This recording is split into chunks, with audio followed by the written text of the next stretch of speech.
Uh, everybody, I guess, is so used to me being late for these things that no one's here. Oh, that's funny. Oh, hey, someone just popped in. I was just thinking about the fact that no one's here because I'm always late. so, me being actually starting on time is gonna shock everyone, and they'll end up showing up like when I've already been running for a bit. Uh, so who just popped in the chat anyway? Too bad it doesn't just like tell me like who's in there, so I can just do a quick shout out. Two people now, yay! Who's ready to go into Tel'aran'rhiod today, huh?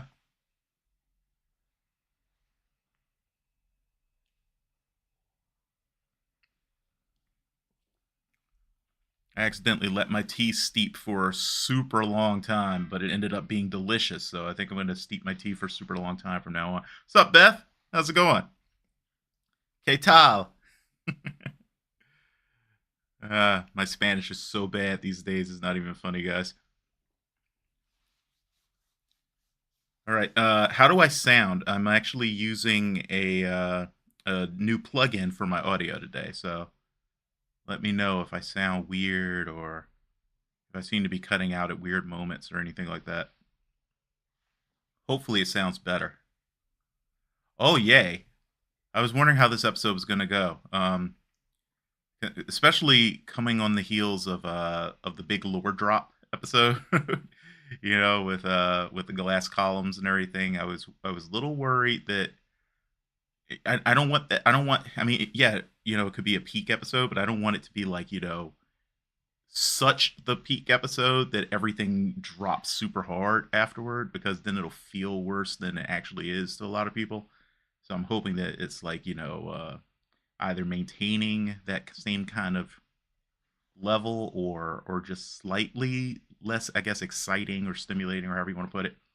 Your favorite episode so far? Oh, awesome. That's great to hear. Live chill life.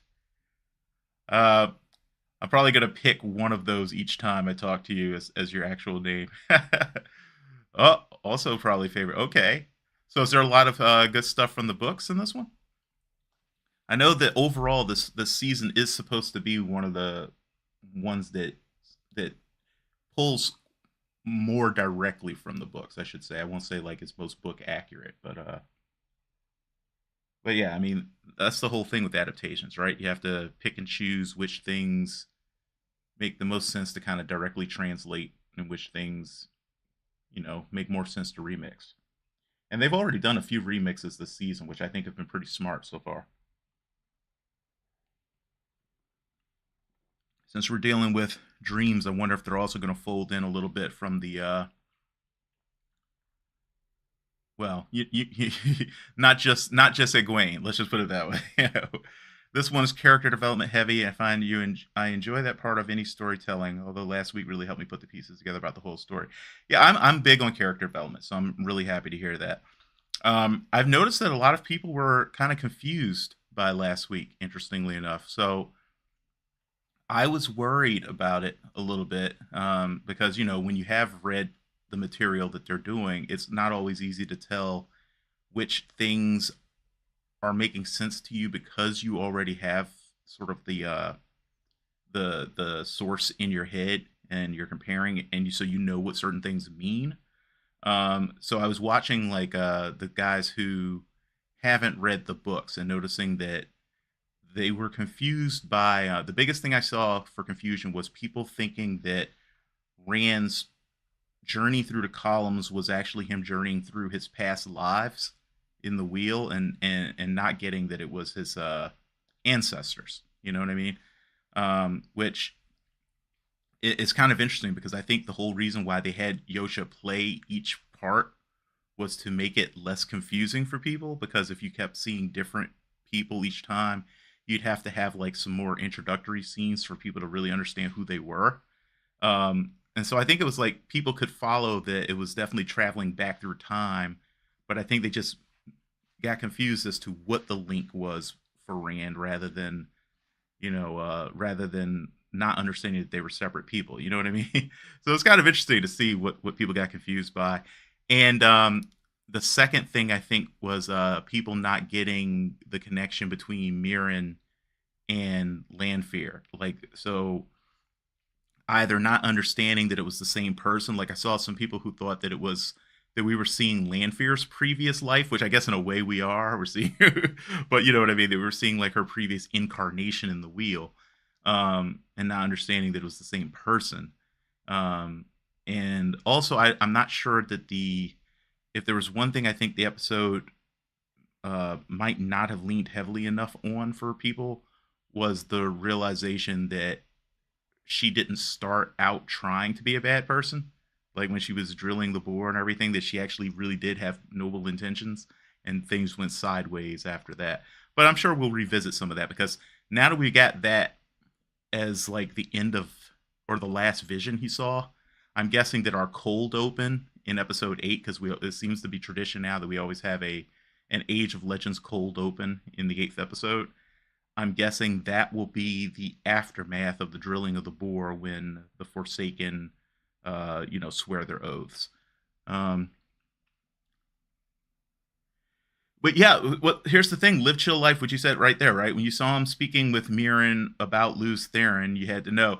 So no, a lot of people still didn't get that. So they were actually confused. I saw several other reactors who, when Mirren mentioned Luz Theron, they were like, "But she's talking to Luz Theron. I don't understand what's going on." So they didn't, and they were like, "But wait, didn't he look different when he was Luz Theron?" And they started going back and forth with each other. So yeah, there still was some confusion about that, but it just that's part of what we're here for, right? Those of us who have read the books, is to fill in some of those details for people without spoiling them or anything, but just like when they have a little confusion, we can step in and be like, okay, so no, this is what's actually happening right now. But yeah, I still thought it was an excellent episode. It was fantastic. The way that they did the bore. I mean, I can't wait till we get to the edits of those. I'm working on the edits right now, but like, uh, I had never fully like tried to envision what it was like when the bore opened, and I loved how it was like this like literal breaking of reality. Like the sky itself was cracking and everything. Can you imagine that? And a lot of people said they thought it was like, kind of like we were looking into the Dark One's eye.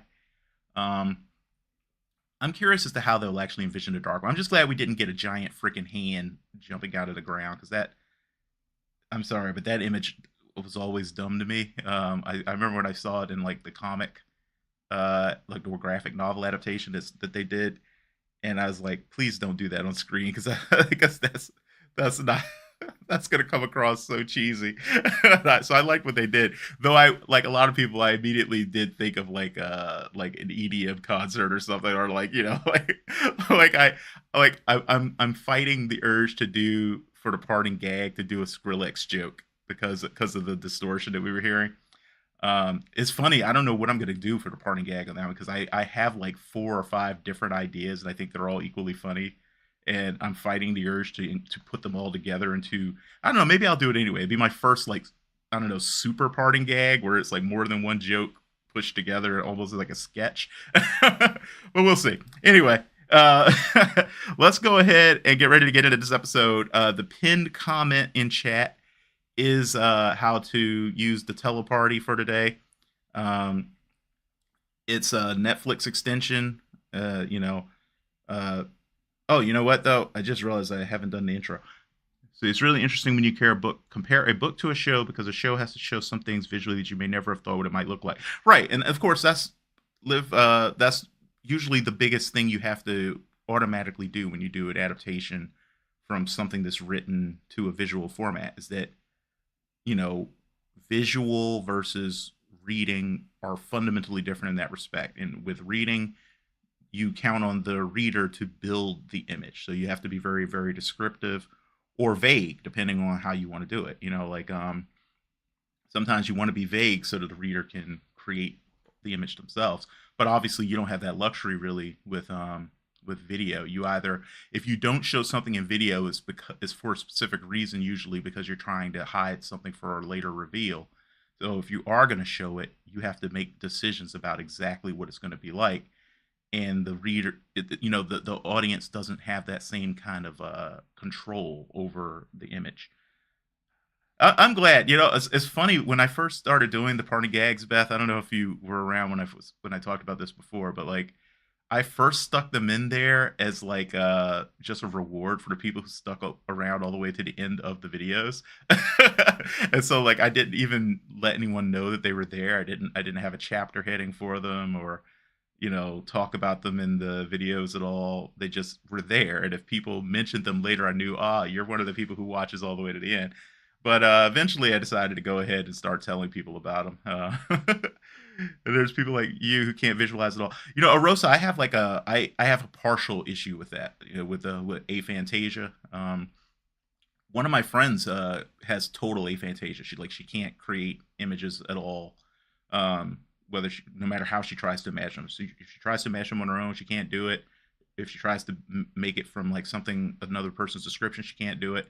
With me, I can create the image with a lot of effort, but the image slides away. Like I can never hold on to images that I create like that. So, for instance, when I draw, because I've been drawing since I was a little kid, but when I draw, there's always a lot of there would always be a lot of hesitation marks because I have to build the image out on the paper partially to help myself actually create it, because I can't fully build it or I can't hold on to it in my head.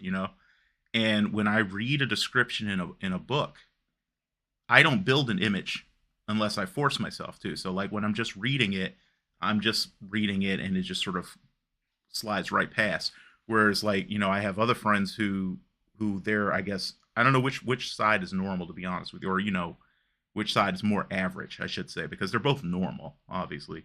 But I have some friends who they automatically, as they're reading, it just creates a full image in their mind and it sticks. Yeah, so I think it's interesting. So it's being in the middle is also very interesting because most of the time when I hear about it either from people who just automatically create an image or who can't create an image at all. So it's interesting for me being this person that's in the middle where I can create the image, but only if I focus super hard on it, and then it just leaves me immediately.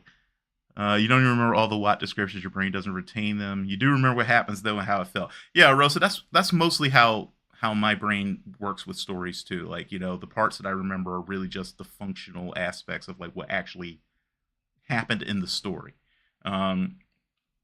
And then like, yeah, I'll have to go back and reread a description. Like I remember it was funny, like for Dune, for instance, like I was rereading the descriptions one day because I thought to myself, it'd be fun to kind of sketch these characters. And all of a sudden I realized like, this what is it with Frank Herbert and people with really sharp angular features? I had literally never noticed that before, but it's like especially the women, like his women tend to have these like it's like their faces are described as being capable of cutting stone or whatever. Yeah, am I under compulsion, Liv?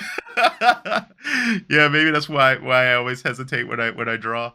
It's funny though, like I've tried so many times to draw the quote unquote proper way, right? So like use your arm instead of your wrist and things like that, but I can't because to draw that way, I can't do my hesitation marks or like it's harder to do.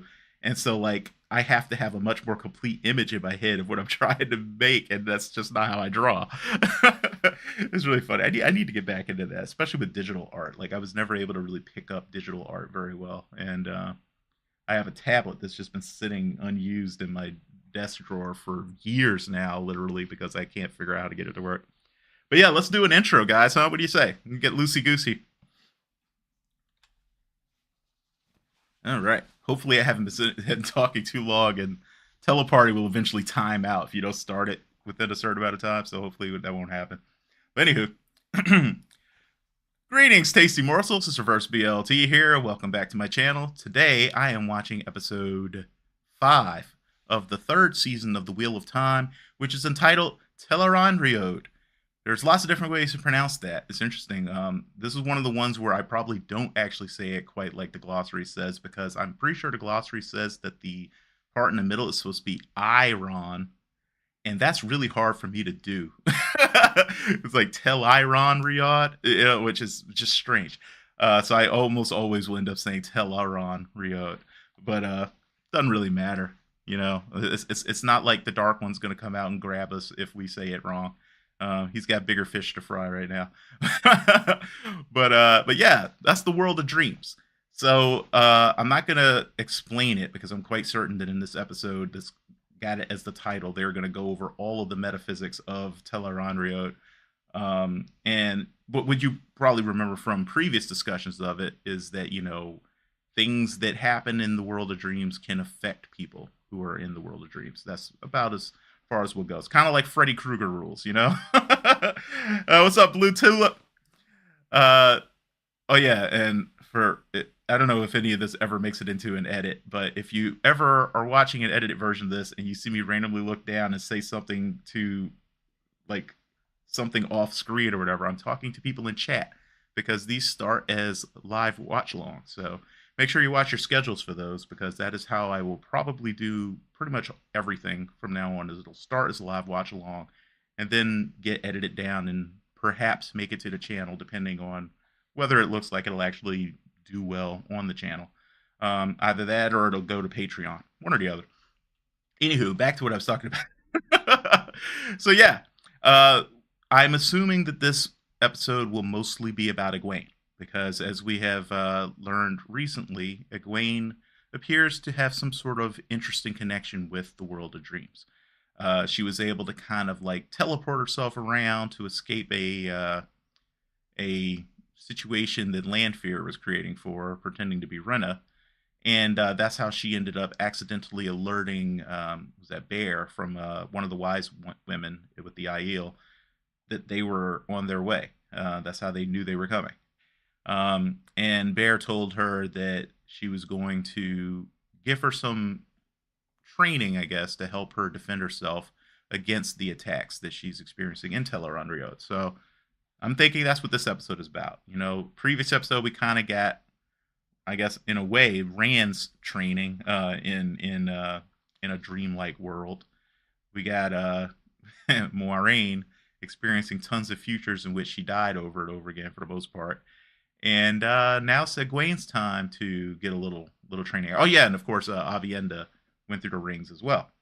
I generally don't pause during the show just because of the fact that there's also a timer to help people stay synced, and I can't get the timer to stop when I pause. If I ever figure that out, though, I will start pausing during for commentary too, because I know that would be easier for you guys. But yeah, that's not something that I'm not doing because I'm lazy or something. It's just I haven't figured out how to do it yet. Good question though, Liv. Thanks for asking that. So yeah. Anyway, where was I? I don't know. I mean, you guys saw the previous episodes. You know what happened. Let's just go ahead and get into this. So yeah, for those of you who are new, as I mentioned earlier, there is a Netflix browser extension called Teleparty, which is if you're here for the live stream, that's the easiest way to follow along. There's a pinned comment in chat with the link to that. Basically, it just takes your Prime Video and syncs it up with mine. Super easy. But if you don't want to use that, or if you're coming after the actual live stream, you'll see that there is a timer on screen. That's a countdown right there. It starts at 30 seconds. When it hits 0, you hit play on your copy. You will need your own copy to follow along. Obviously, currently, it's just streaming, so you'll need Prime Video. Behind me, that black screen is actually a video preview. So there will be a zoomed in kind of view of the video to help you stay synced if you are using, if you're syncing for yourself. There will not be audio because I can't play audio and not get copyright strikes. That's just an unfortunate reality of the universe. So apologies for that. But yeah, between the live video preview and the count and the timer, most people have no problem staying synced. The one thing to remember though is do not skip the recaps or the intro song or whatever if they play those things, because I can't line that up with you guys very well. You know what I mean? So I don't skip them. So don't skip them either, or else your time is going to end up being weird compared to mine. Anywho, let's go ahead and get this party started. But yeah, Liv, I am still looking for a way to tie those things together. Like I can make it so that it would start and stop if I press play and everything. The problem is that like if I ever end up like not doing it right, it'll be off. If that makes sense. I don't know. It's kind of hard to explain. So yeah, I need to find something that will always work before I roll it out, basically.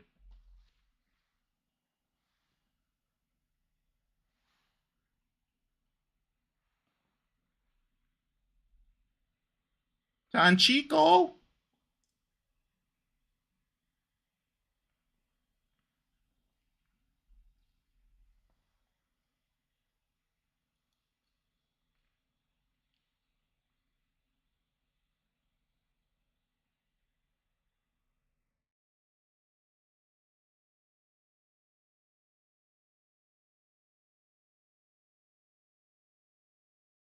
Say, do you see the pinned comment? You want to go ahead and click on the teleparty link. Let me make sure. Hold on. Yeah, it's still there.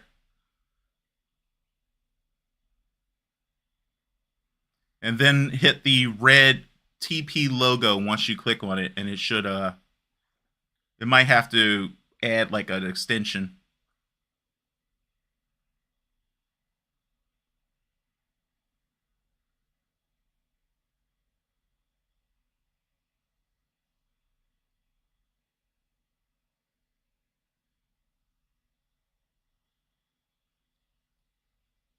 Is Maureen out here doing early morning yoga?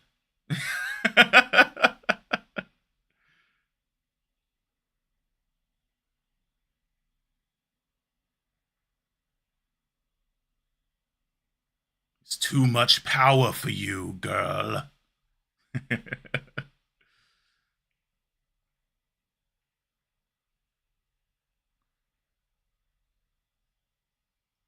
So this isn't going to mean anything for the non-readers. Don't worry about it. It's not a spoiler because it's not going to mean anything. But I'm curious as to whether the Sakarnan is going to be bufferless, like Kayandor.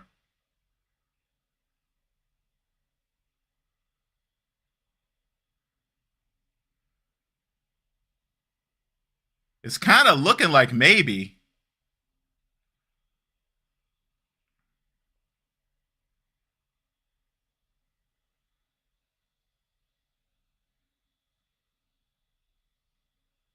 Hmm.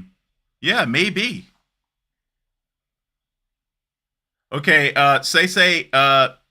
Close out your browser, or not close. Don't close it out yet, but like go into your browser and change the. There's a setting under advanced for what's it? It's like accelerated. I think like browser accelerated or something like that. Make sure that's active. Then restart your browser and try again. If that doesn't work, just go ahead and use the timer.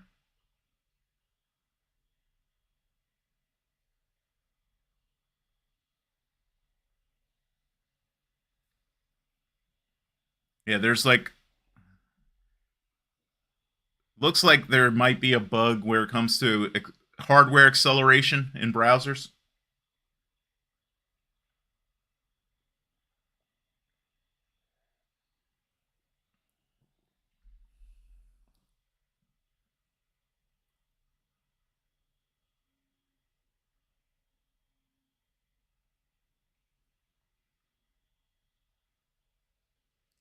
So I'm curious what Moraine was trying to do with the Sakarnin just now, or if she's just practicing with it.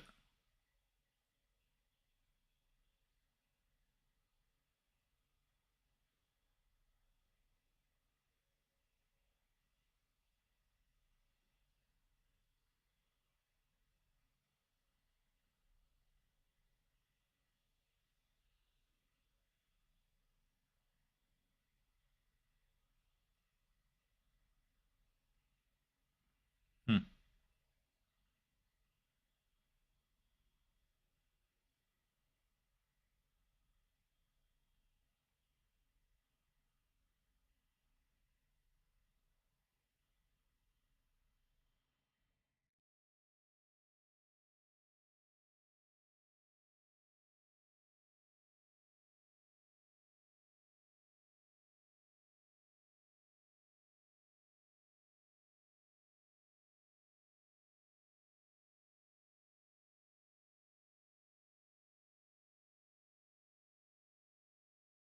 You know, I'll have to say the show has done a fairly decent job of making the Aiel blend into their surroundings.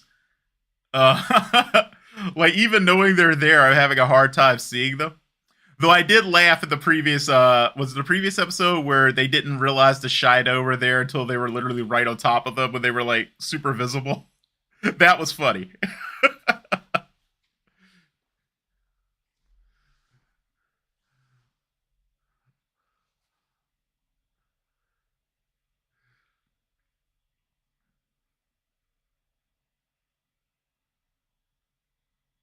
Anyone else keep thinking of the Assassin's Creed logo when you see uh Egwene's decoration or whatever?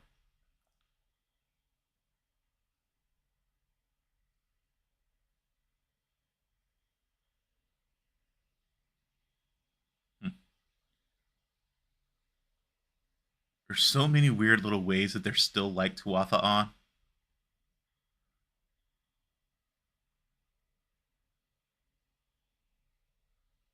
Gingers everywhere.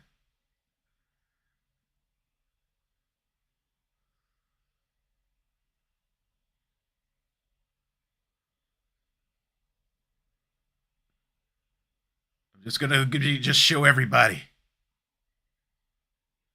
Behold my tattoos of awesomeness.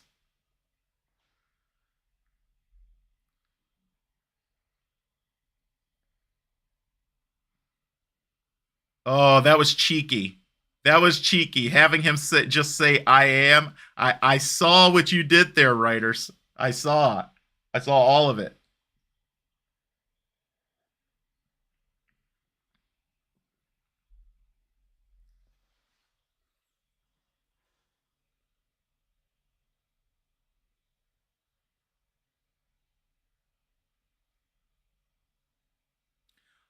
Oh, I just thought of something that we might get because we're about to start doing some dream walking, and I don't know if I'm ready. I'm almost starting to cry thinking about it. You guys who know, you know. Is that a letter from Moraine or magic box of requirement?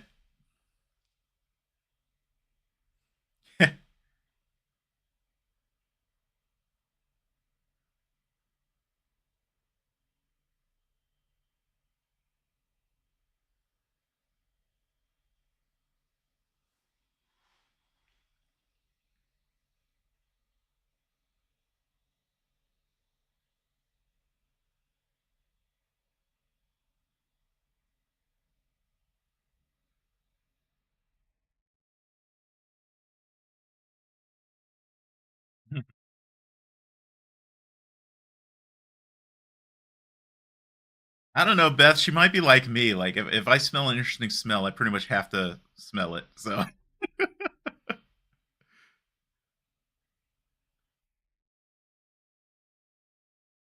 but yeah, I would expect that she probably only sniffs letters from Moraine.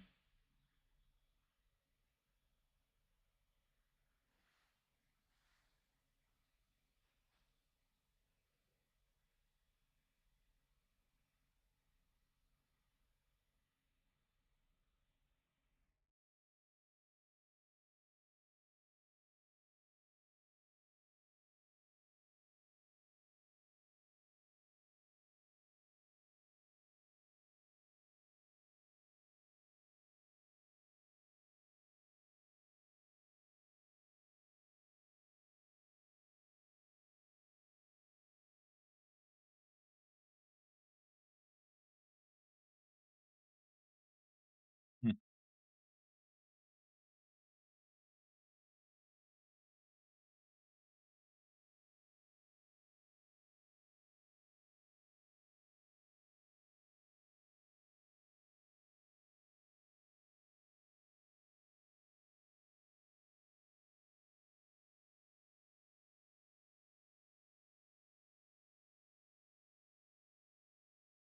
Ooh, good point, Liv. It does look like fish scales.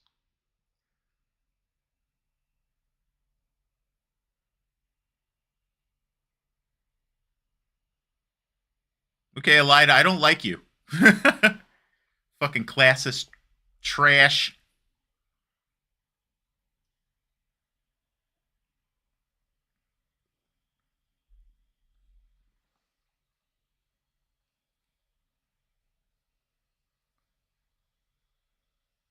The power belongs to everyone, not just rich snobs.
uh,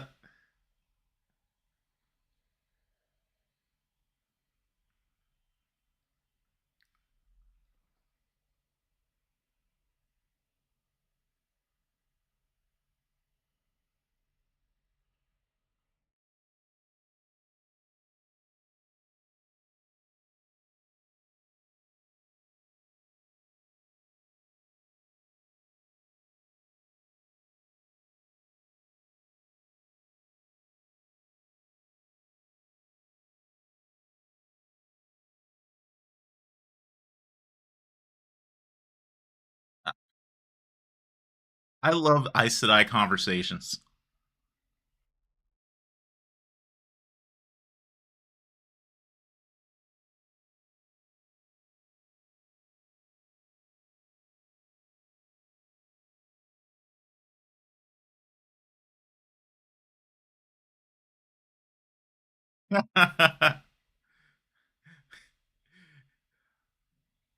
Wait a minute.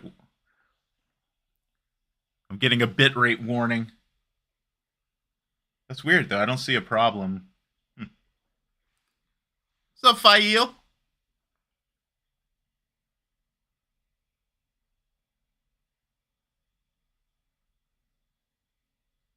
I love how from a distance their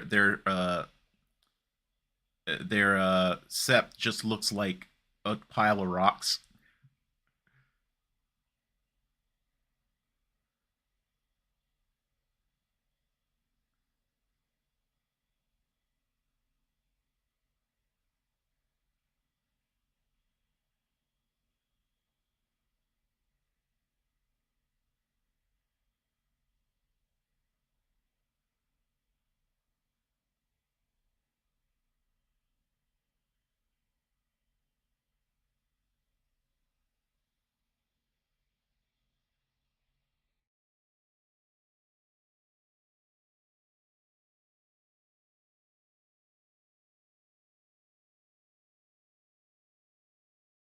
Are they gonna kill that little girl?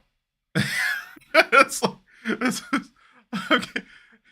I see you trying to. I see you making this adorable little girl like front and center here. Show. Don't hurt that adorable little girl.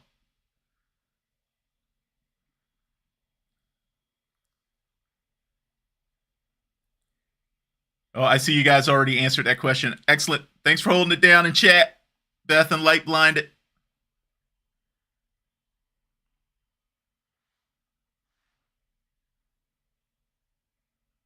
I always have a really awesome chat.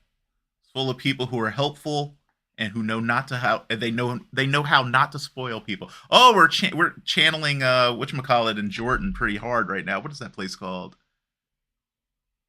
Oh, why can't I think of it?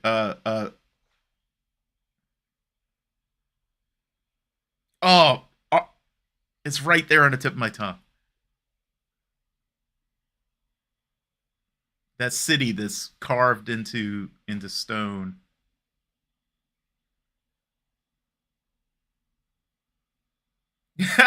Lifeline. The show has a kill count of little girls. It's unreal. 100 out of 100 so far, I think. 100%. Yeah, I think so. Petra, that's exactly what I was thinking about, Mega Ras. Thank you. And Bev, I like that. I grew the squash Randolph 4 as my new vocal stem. I wouldn't be surprised if I end up randomly saying it. Echolalia is such a strange thing, isn't it?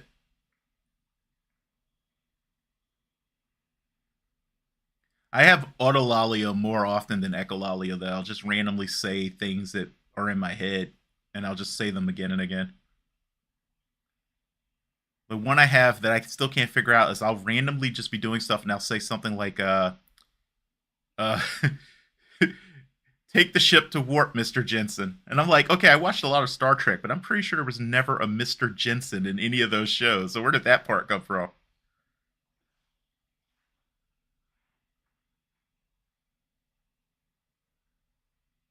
Oh, you keep seeing yourself as Amerlin.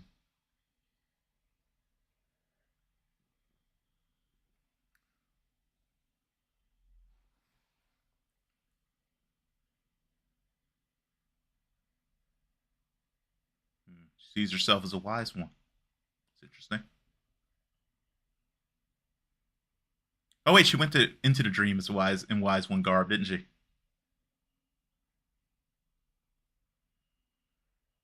Or am I getting confused?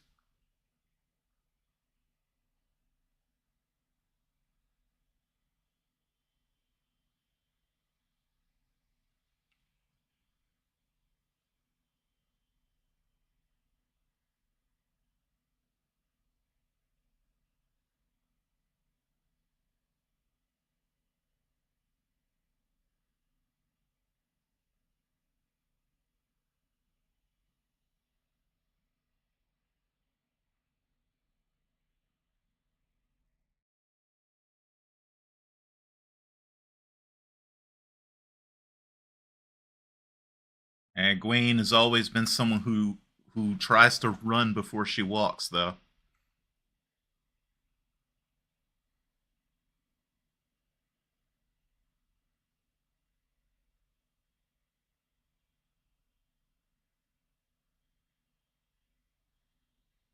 Hey, say, if you're still in chat, did you get teleparty to work for you? Ah, creepy doll.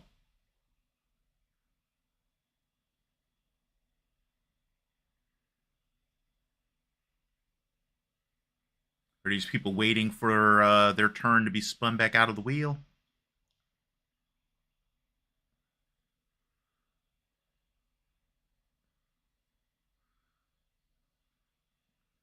Remember what they taught you.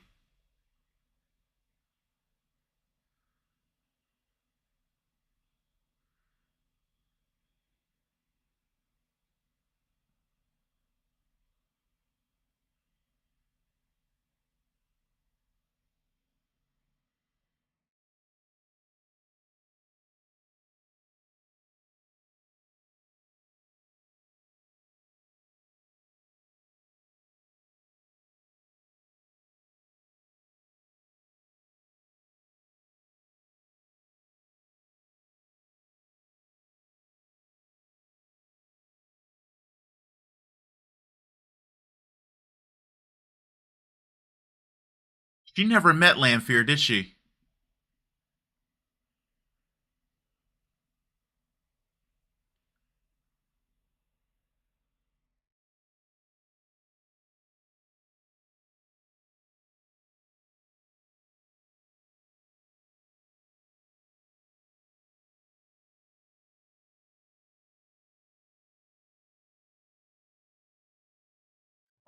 Thank you, Light Blinded. That's what was going on with the people who were shadowy. I forgot that that's how they're described as the people who momentarily enter the world of Tel'aran'rhiod or touch it lightly. I think they have to be fully in the dream or in Tel'aran'rhiod to be killed, though, right? Like if they're just slightly touching it, like the wispy people were, I don't think they can be killed that way.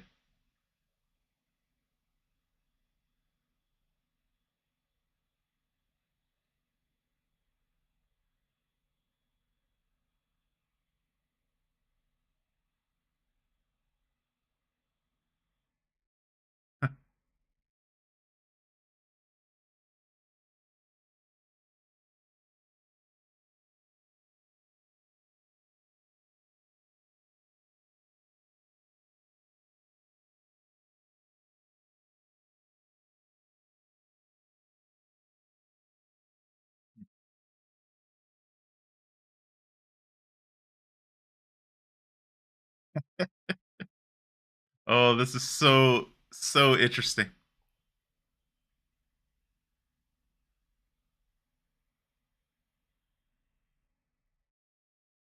True light blind. Though I thought that they were talking about the people who managed to fully enter Tel'aran'rhiod,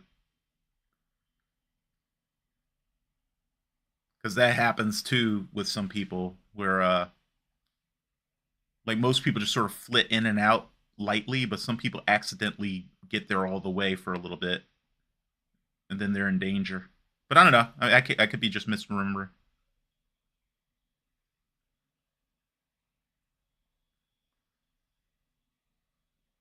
There's so many good actors in this show.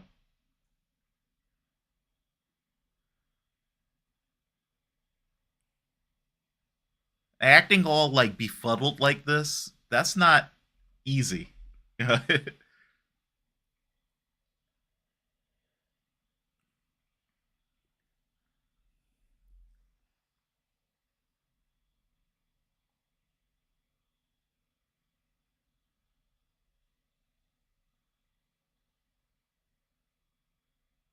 That was a great scene.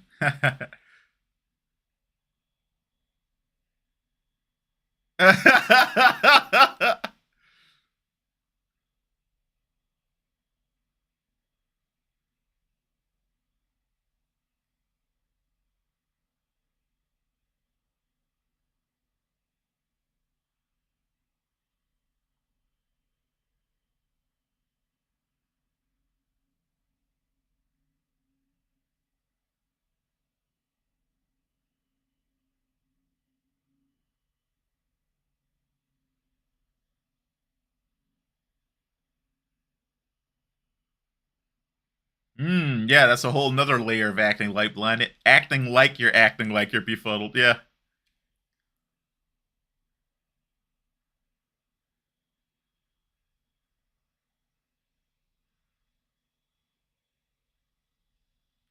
Though for the moment, I'm assuming she really genuinely is befuddled.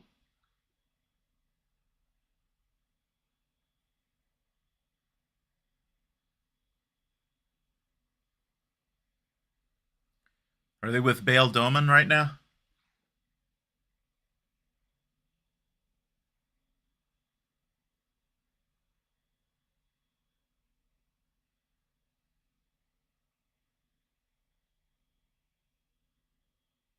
Oh, I didn't think we were gonna touch on this.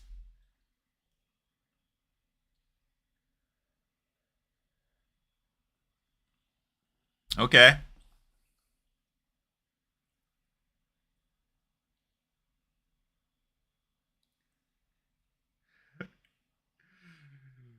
The season is the season of just do the damn thing. You know what I mean?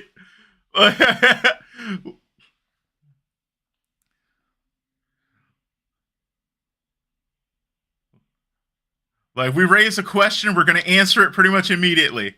How are we getting to this place so quickly? Hello. This is also the season of copious new hotness.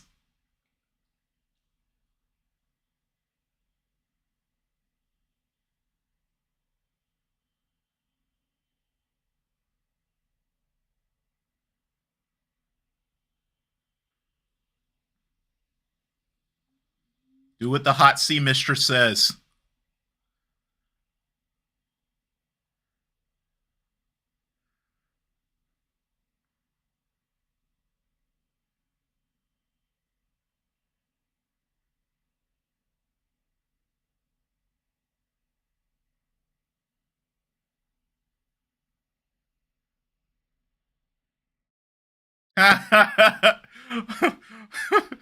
Min doing her best to somehow stay inconspicuous.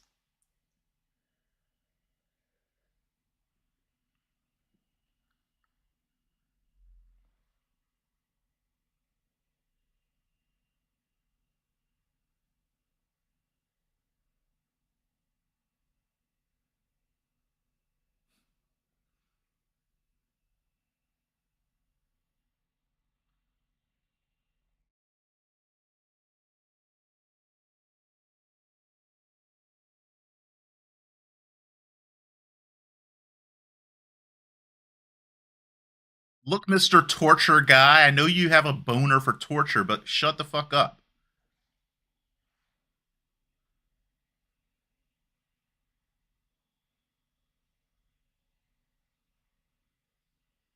That's the kind of person who kills puppies for fun.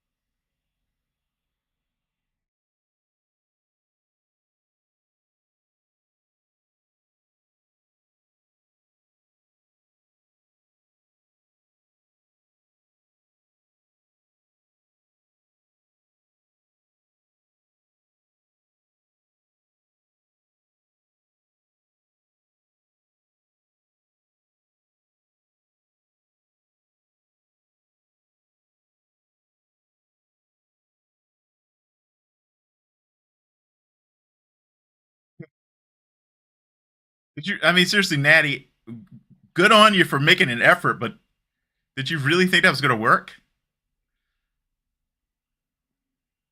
Wait.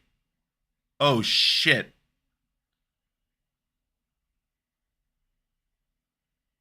One of the girls can channel?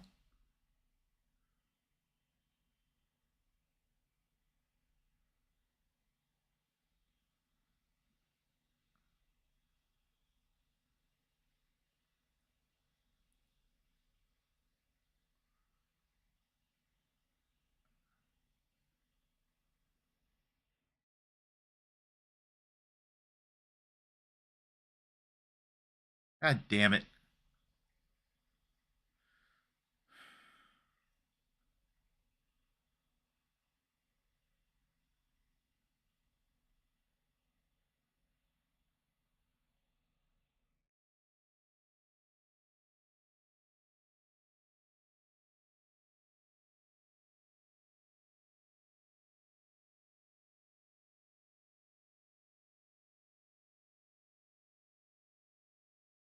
Well, we needed a reminder of just how awful the White Cloaks were, in case we forget, I guess.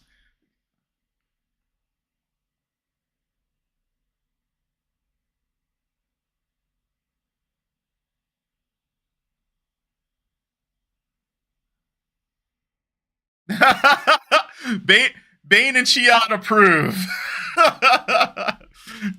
she, though she be but small, she be mighty.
These guys.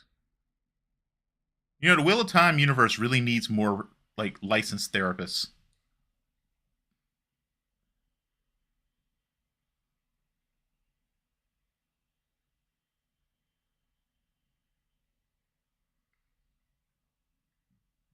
We're not. Yep.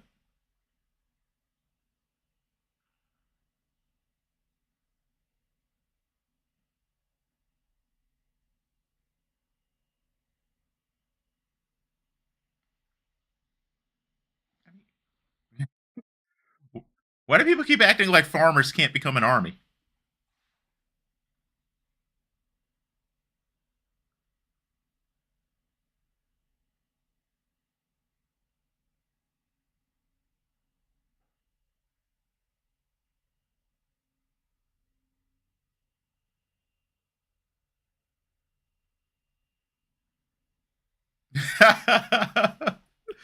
Beth, you're absolutely right. The series would be half the size if they just had healthy communication. That's most stories, though, to be fair.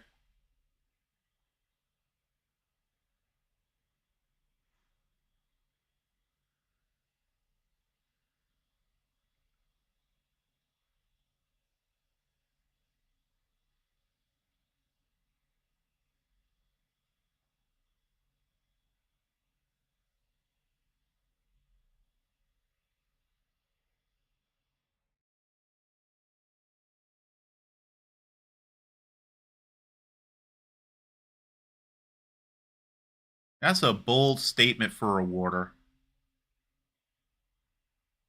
I mean, you guys are awesome and all, but unless your sneak is at 1,000, I don't see you doing that.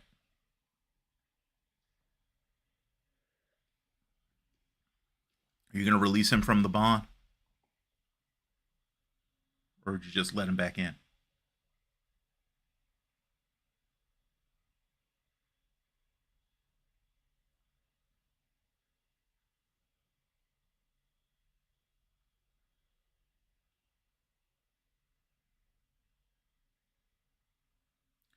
I think I was right, guys. I think she was shoving some of her grief into him using the bond, like offloading it from herself.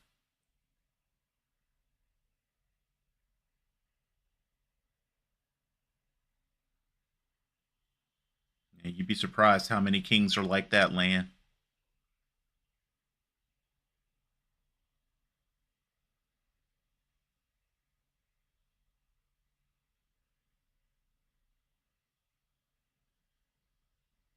Hmm.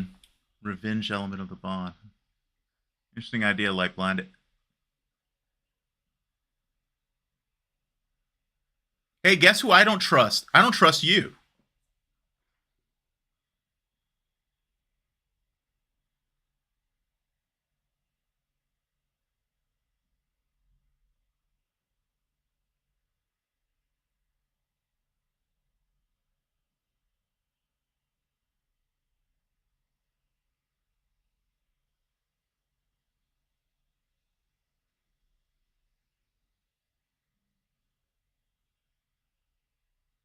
What do you guys think? Cimarog?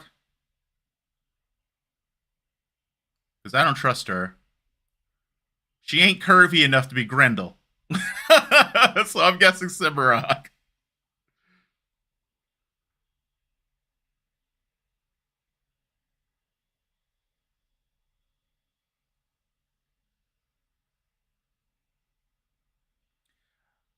No spoilers in chat from beyond this point. So we're treat chat as if everybody here has only watched the show.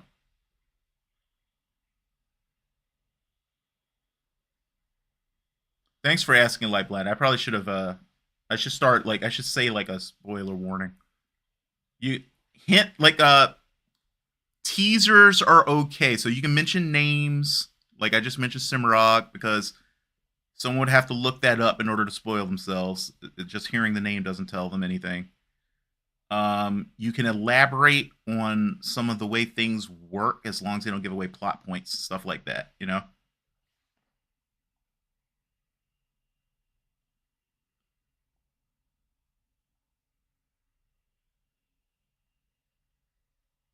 So no, like I can't believe so and so is such and such's father. That kind of stuff. You know.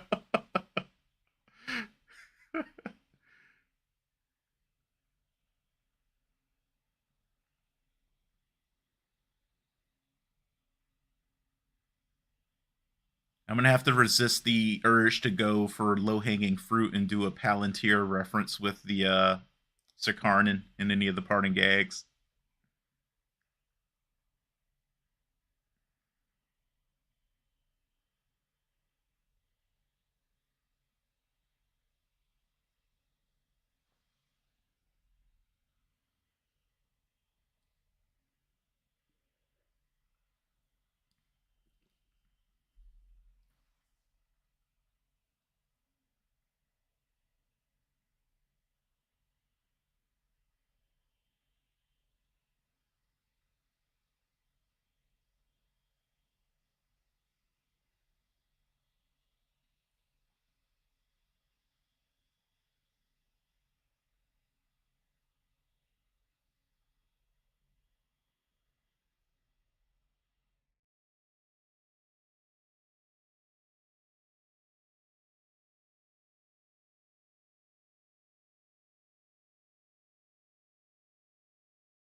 Thank you, Lan.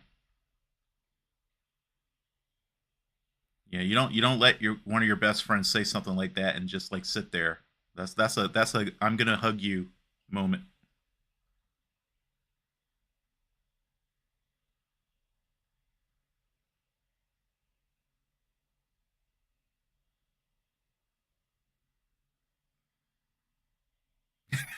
Like blood. Communication in my wheel of time.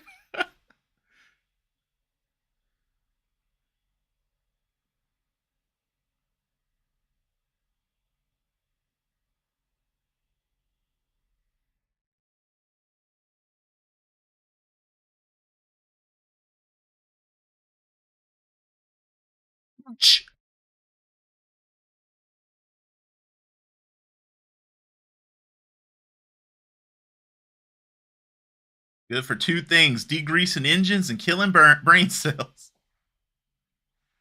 Dozer makes it.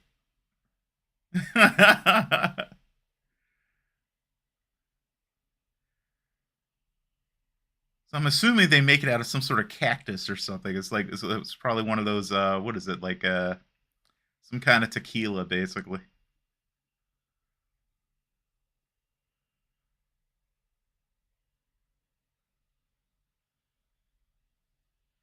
That's right. Wait, blood. We already degreased all the engines.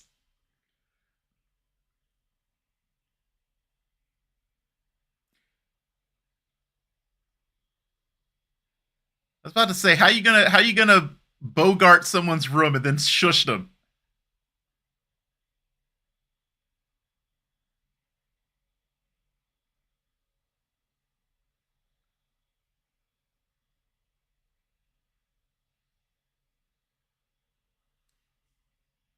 For real, Lifeline is just whiskey? Huh. Wait a minute. Made from what?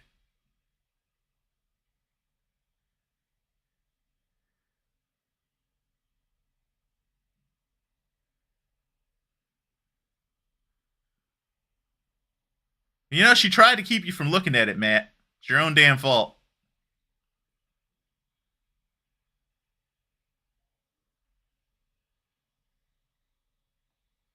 Okay. Even though I have not seen any corn. But yeah. Was it corn mash whiskey? Yeah.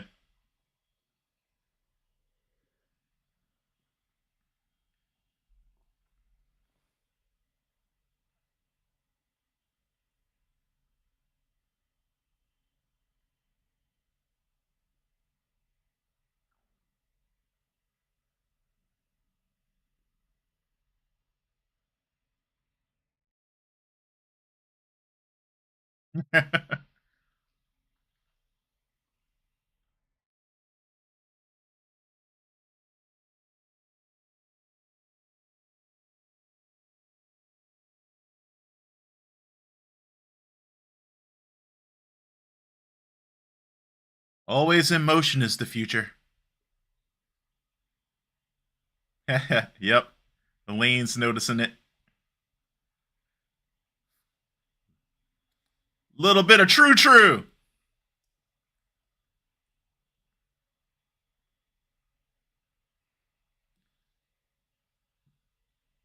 That's cool. I'm really stoked that we got to see this.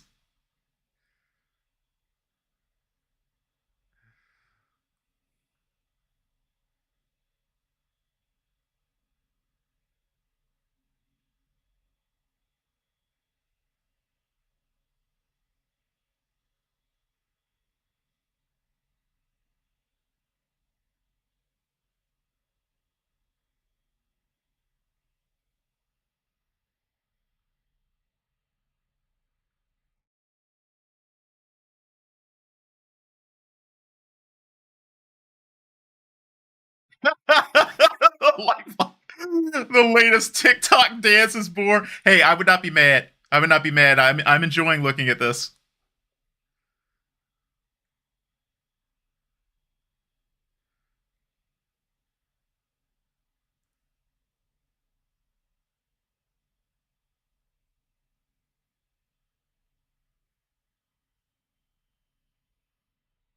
I like how Nynaeve's journey takes her to all these different people with different ideas about how to channel.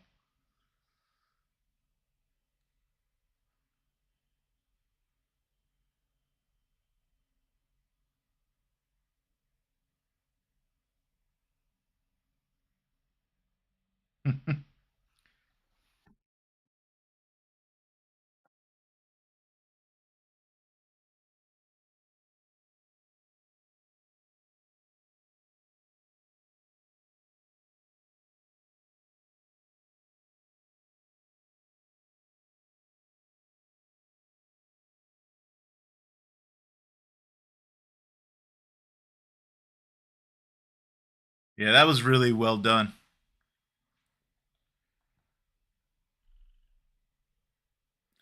I'm sad that we're going to have to say goodbye to the new hotness so quickly, but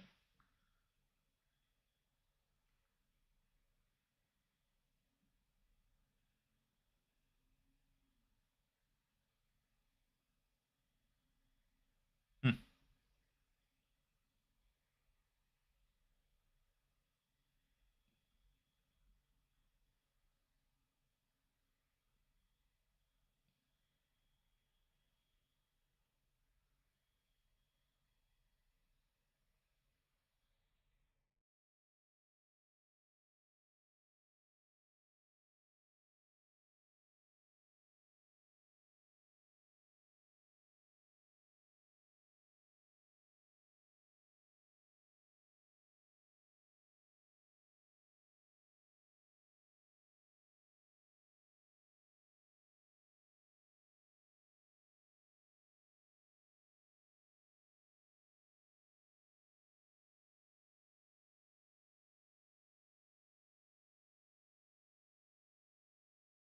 I think what Matt needs to learn something about prophecy is that if you hit our prophecy and it says you're going to do something and you haven't done it, you probably should add a yet behind it.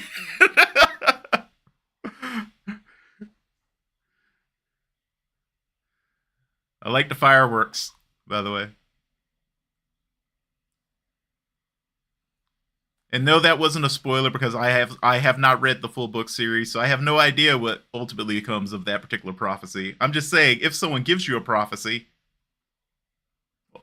add a yet if you haven't fulfilled everything in it.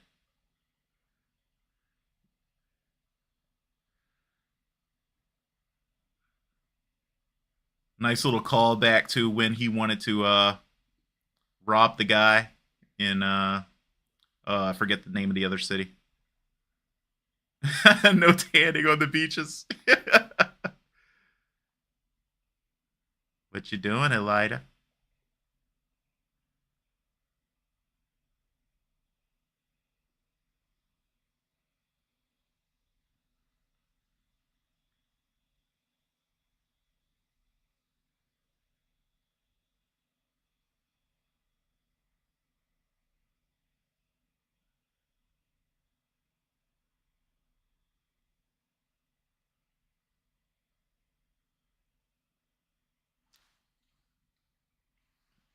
Yep.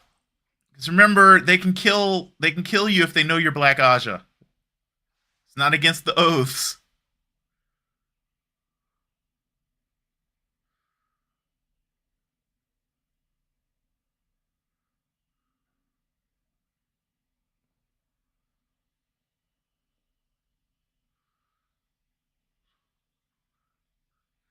Whew.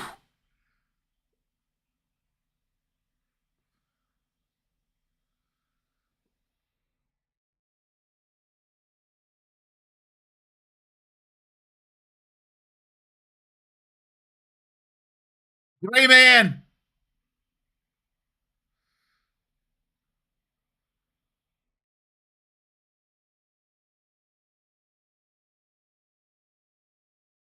The Jaichim.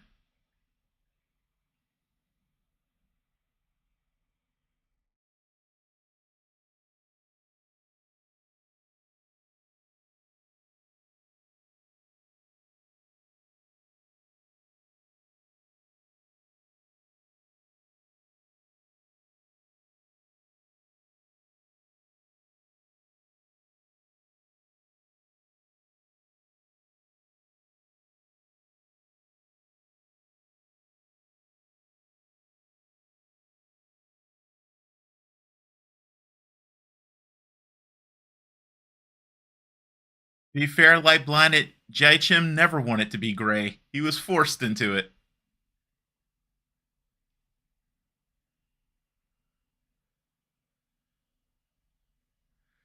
He said, "You love how they show how much more effective a light is in interrogation in a lane and not his private eyes." Well, because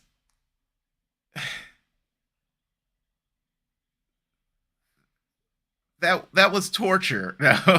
And here's the thing: it's like you guys know my stance on torture. I don't believe in it because partially because I think it's inhumane, and partially because it has been proven to be very ineffective most of the time. People will literally just say whatever they think will make you stop.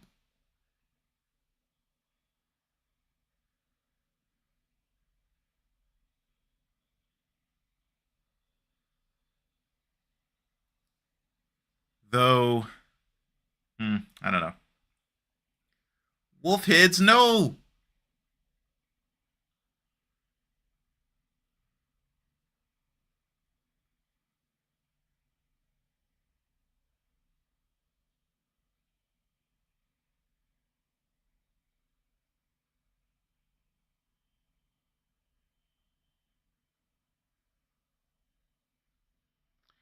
Oh, hello, Bayar.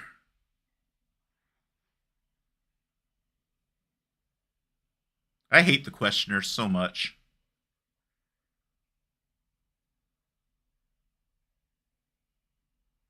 So did they kill Natty?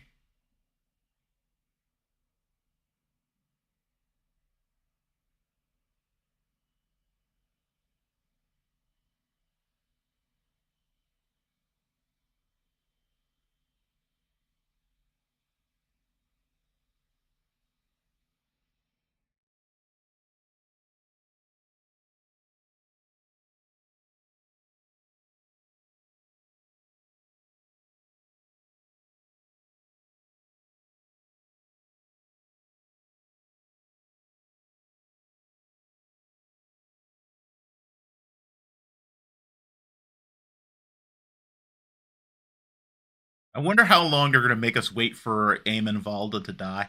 Because he's definitely one of those villains they keep around specifically for us to hate, and he just keeps on going instead of finally giving us the sweet satisfaction of, oh my god, yeah, he okay. I think it might be time now for Valda to finally bite it. I mean, this is one of those things you can't do without the audience needs satisfaction at this point.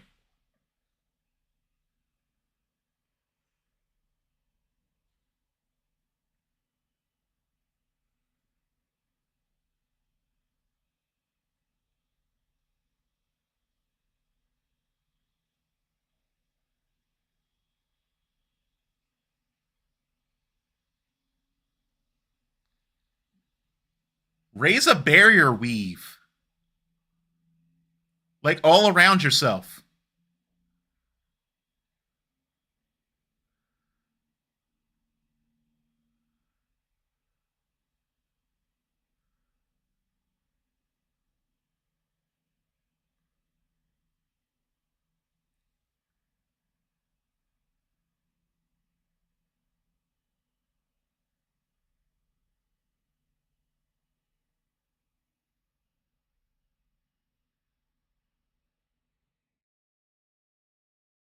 Nah, no, dude, this is on you. You don't get to blame anyone for that.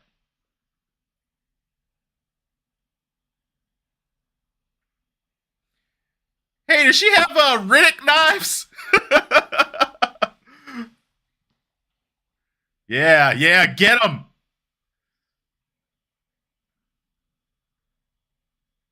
Uh, she's, she's a good fighter, but still got a mass disadvantage.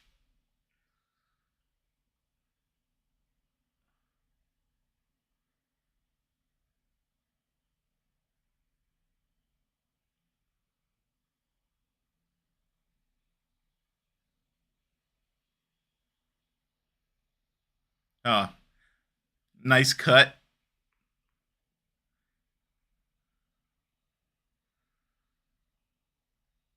Hamstrung.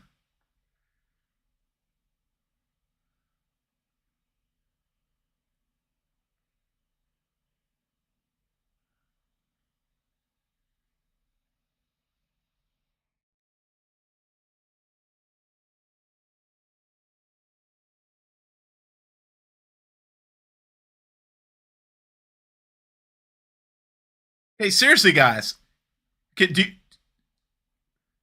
do they not know how to do like an omnidirectional shield weave?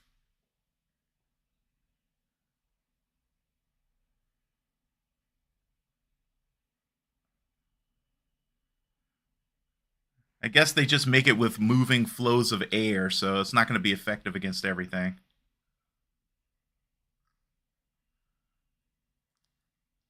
This is why you can't just stick to the classical elements, guys. You got to start getting into the deep physics stuff. Use a flow of gravity.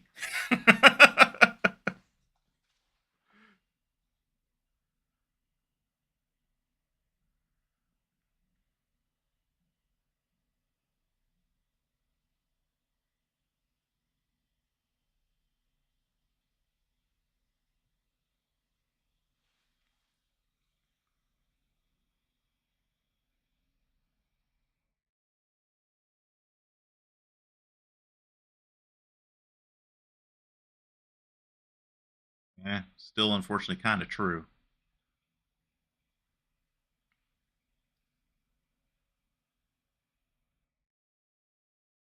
Hmm.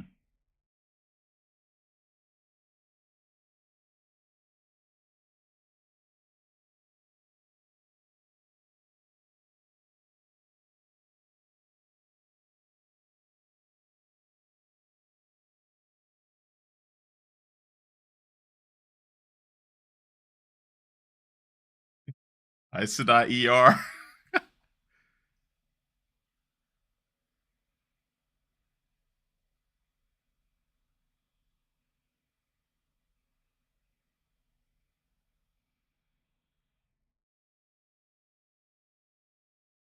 Can't make somebody see something in themselves that they don't see anymore.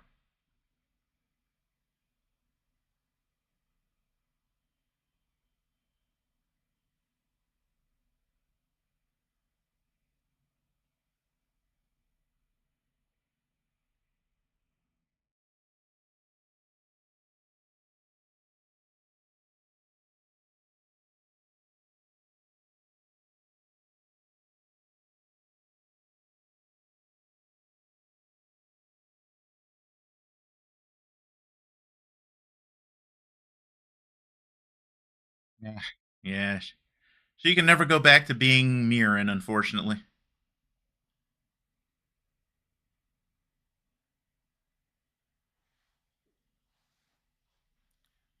Just be the scientist who wanted to make the world a better place.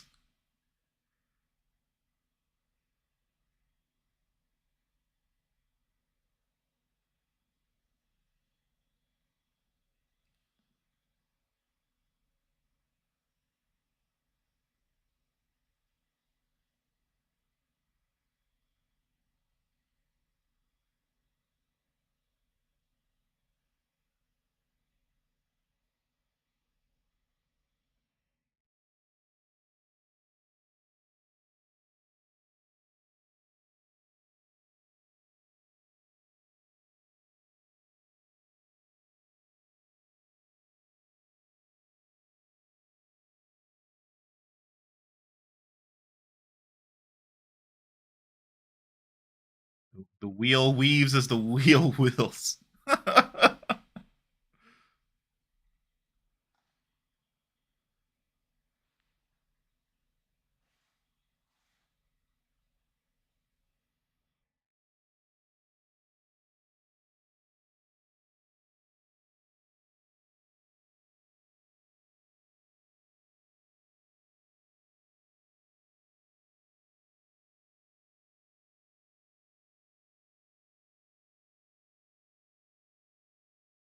I love this theme.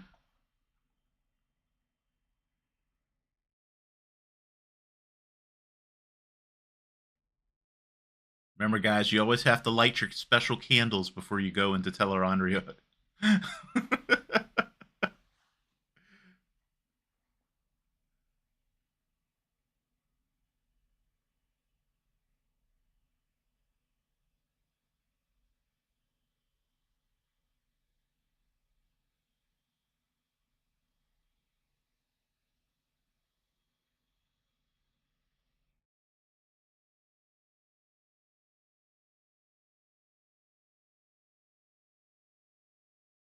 Yep. Light blinded, that's Egwene for you. Like I said, she always tries to run before she can walk.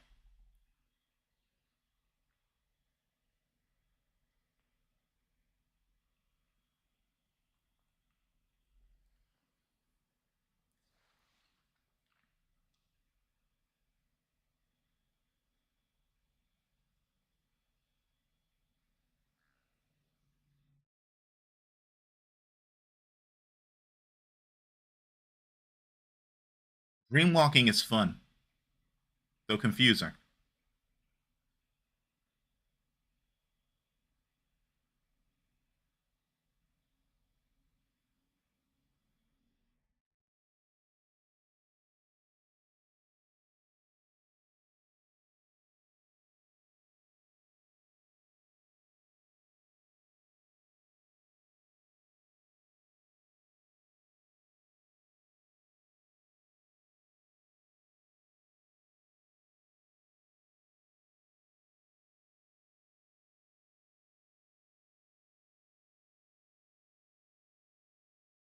Now, you know two things.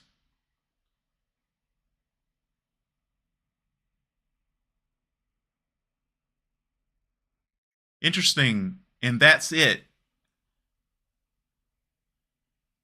Does that mean that Moraine just lied? Like, can they disobey their oaths in the world of dreams?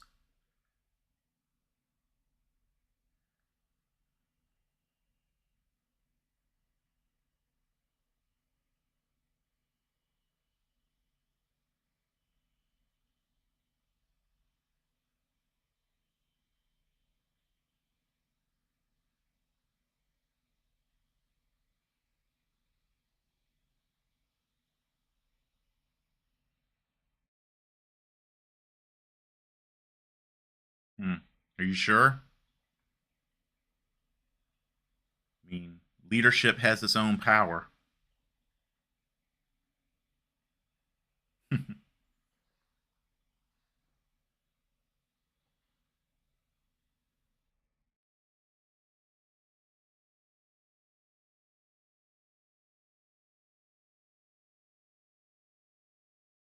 Hmm.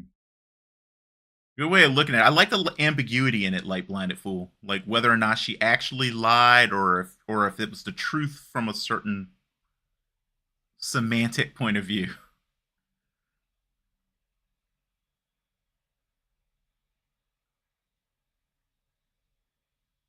As long as one of them was Bella, you would have been fine. Bella's the creator, after all.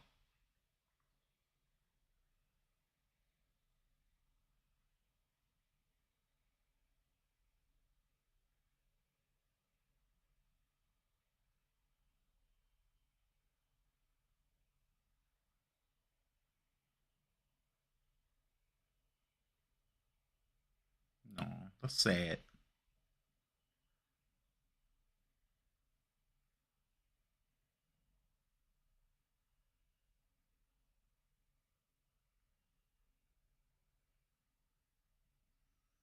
Damn it.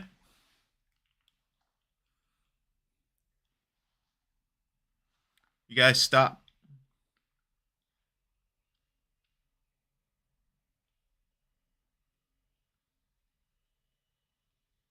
Oh, and Lauren is killing it with the soundtrack this year. I always love when a composer uses leitmotif.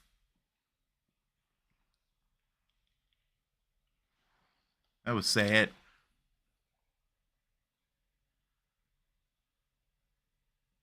I was noting that they still have their rings in their dreams.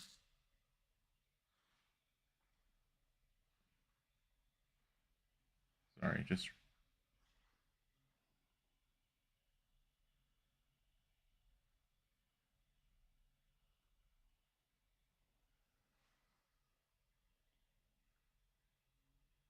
no.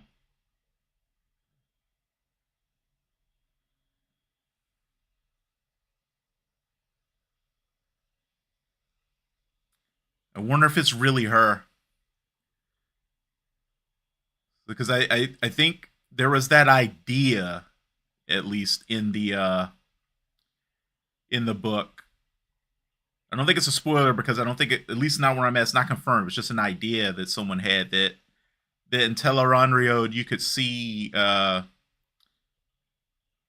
like the people from the other possible lives you could have had that they're real basically there.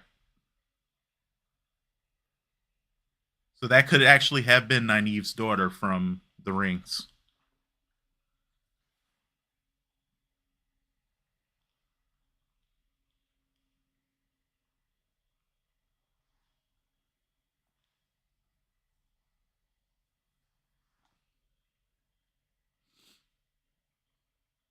And this could actually be his mother, you know, even though she's dead in the world.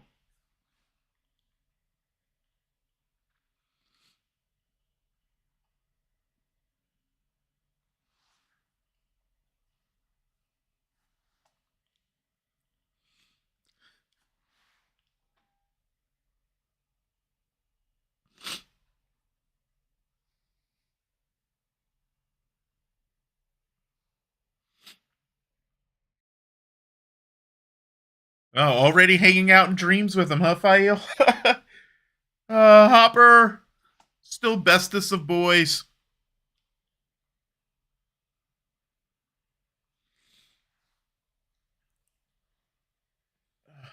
Man, watch your back, Egg.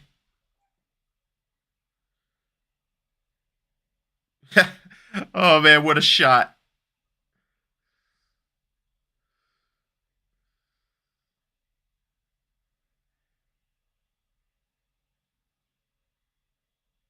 Are we gonna end the episode here? Fuck you, show.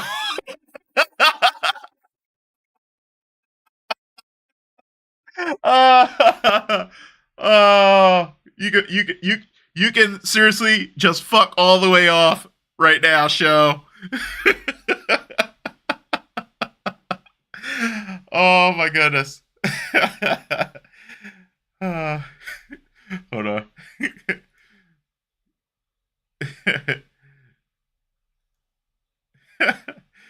Oh, that was. uh, oh my goodness! You know, I just realized that. Okay, well, I'll have to correct that. Who said Rand did nothing wrong, Rosa? These dreams are so happy. Let's go see how happy Rand is. That's right, Lifeline. Seriously. Oh man. Oh, they got me though with all those with that little montage of and so what I was mentioning earlier when I said like realizing that we're going to be dealing a lot with Tel'aran'rhiod made me wonder if we were going to see a certain something. Um, one of the so it was Hopper that I was thinking we were going to see, and of course it happened, and it got to me. You know, because Hopper is goodest of boys, and I miss him. Um, yeah, I know sometimes when I have my little stories, you guys wonder whether I'm making them up, but the dream walking thing, I personally I believe that is a true thing because I believe I've done it several times. Um, and I got myself in trouble once, freaked out one of my football coaches once, and it's funny. Like, so my bestie's kid, I think, is a dream walker because she just randomly shows up in my dreams, and she just it's funny. Like the last time, when every time she shows up, she literally just goes off and does her own thing, and so it's like I'm having my dream, and then she pops up, and then she kind of goes off to the, sort of like the corner. If that makes sense, it's really weird. And she just sort of like does her own thing while I'm having my dream, and she's just off to the side doing her thing. I got her back though. I popped up in her dream a couple times, and but it's usually not anything interesting going on, so I usually leave because she's a kid, so it's not like there's really anything too interesting happening in there. But yeah, like I remember I freaked out my football coach real bad though. Like we were at a football camp, and unsurprisingly he was dreaming about a football game, and but I told him all about it the next day, freaked the hell out of him, and also told him exactly what the score was going to be of the game we were playing that weekend and everything else. Yeah, he kind of like was really spooked out by me for about a month after that. But anyway, I digress. My random weirdness in life. But yeah, that was a fun episode. I like that we got into we expanded the world a bit. We just did the damn thing when it came to certain things. So like, we got some information about the sea folk that I wasn't expecting to get this soon. Had like Nynaeve get to experience more of the fact that like channeling isn't just this thing that has this rigid structure to it, that like that it's not just how the Aes Sedai see it and how they approach it. There's like that it's just a force, and there's lots and lots of different ways to use it, right? And all of that information coming together. She's got a healing perspective for it from Rima. She's now got this like sort of like interesting go with the flow kind of perspective on it from the sea folk. She's, for better or worse, got the whole concept of like overpowering it and seizing it and making it yours that she got from Leandrin. All of those things put together are gonna help her down the road. And yeah, definitely like Blinder, seriously, like I said, I do believe in the dream walking thing. Like my grandma and I, this is true. When I was a little kid, we often could sort of like have entire conversations without speaking. And that was my earliest experience of doing the whole dreamwalker thing, is that we would regularly share dreams with each other. Um, and so that, like, even when we didn't live together, it was funny though because it's like it would almost always be mundane things, just like grandma a lot of times just like dreamt of like just doing normal stuff around the house. So it's just the funniest thing. She also slept with her eyes open, which I remember used to freak me out. So like, I would like sit there like trying to figure out if she was awake sometimes. I do that sometimes, though. I caught myself doing it once. I realized that like I was asleep with my eyes open because there was no closing of the eyelid at any point. I don't know. So anyway, I'm rambling yet again. But yeah, it was really cool seeing Nynaeve get more expansion of her ideas about channeling. But obviously, as the episode title says, the whole thing was really about expanding on the concept of the world of dreams. We touched more on how dangerous it is. We see more sort of character development of how Egwene tends to try to go really far, really fast. She's not really one for sort of like learning slowly. She always tries to jump right in there, and how it's going to be a problem for her. Lanfear, as you may have noticed, is quite good at manipulating the world of dreams. And Egwene is a baby at manipulating the world of dreams. So they're this is a confrontation. It's kind of like, it's like a promising new boxer up against the heavyweight champion or something. You know what I mean? Or at the very least, like the middleweight champion, because just because Lanfear thinks she's the strongest in the world, it doesn't necessarily mean she is. But we'll see. But at the very least, she is quite skilled. Egwene is not. But the wise ones they probably are keeping an eye on her because they've already clocked her as someone who does not listen and is someone who tries to go further than she's ready to go. So they're probably paying attention to what she's doing and are ready to step in and help if she tries to do too much too fast. Um, and as you saw, there's also other things that are interesting about the World of Dreams that we're waiting for. Yeah, like Blinded Fool, I definitely I agree with that. Grandma was, I think, a wise one. There were some. Our house was an interesting house. Let's just put it that way. Uh, I got all sorts of stories. Maybe one day we'll do like an AMA or something, and I'll just share a bunch of my weird stories from things that have happened to me and around me. But yeah, my family's very odd, spooky people. But yeah, I'm really digging this season. I mean, I really liked the second season, and I quite enjoyed the first season. The first season was the weakest. I think we can all agree on that. But like, I don't think it was bad. But they've definitely been consistently leveling up, and I think this season is just fantastic so far. Like, I have very few like nitpicks with this season. Um, I'm not really sure. Oh yeah, yeah. The other thing that we got, we revisited the fact that Min's having visions of a hanging Mat. Now we know that at least as Min says it, her visions always come true. But assuming Mat is correct about like, well, you said I would kill Rand and I didn't kill Rand.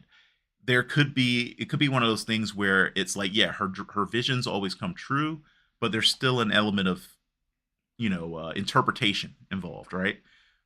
So she saw her vision of Mat versus Rand was him stabbing Rand, right? And she was like, "Oh, this means you will kill him."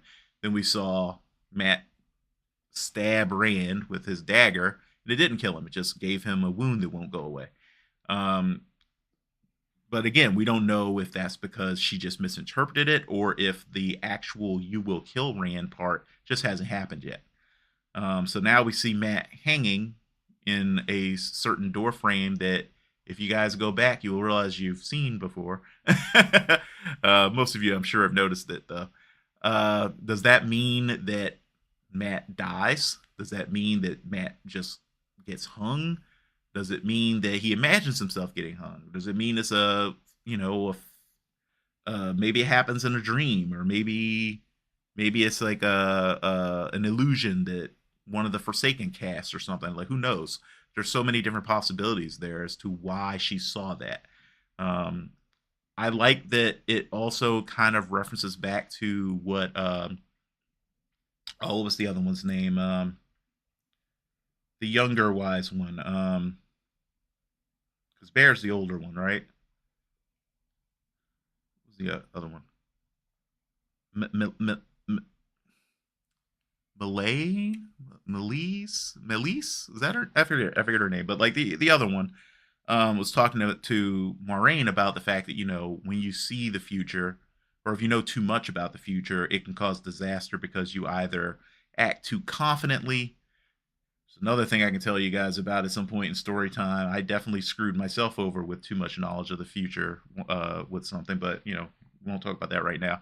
But yeah, you feel too confident about what's going to happen because you've seen it, or you're so afraid of what's going to happen, which is another thing I've done, and so you try to run away from it, right?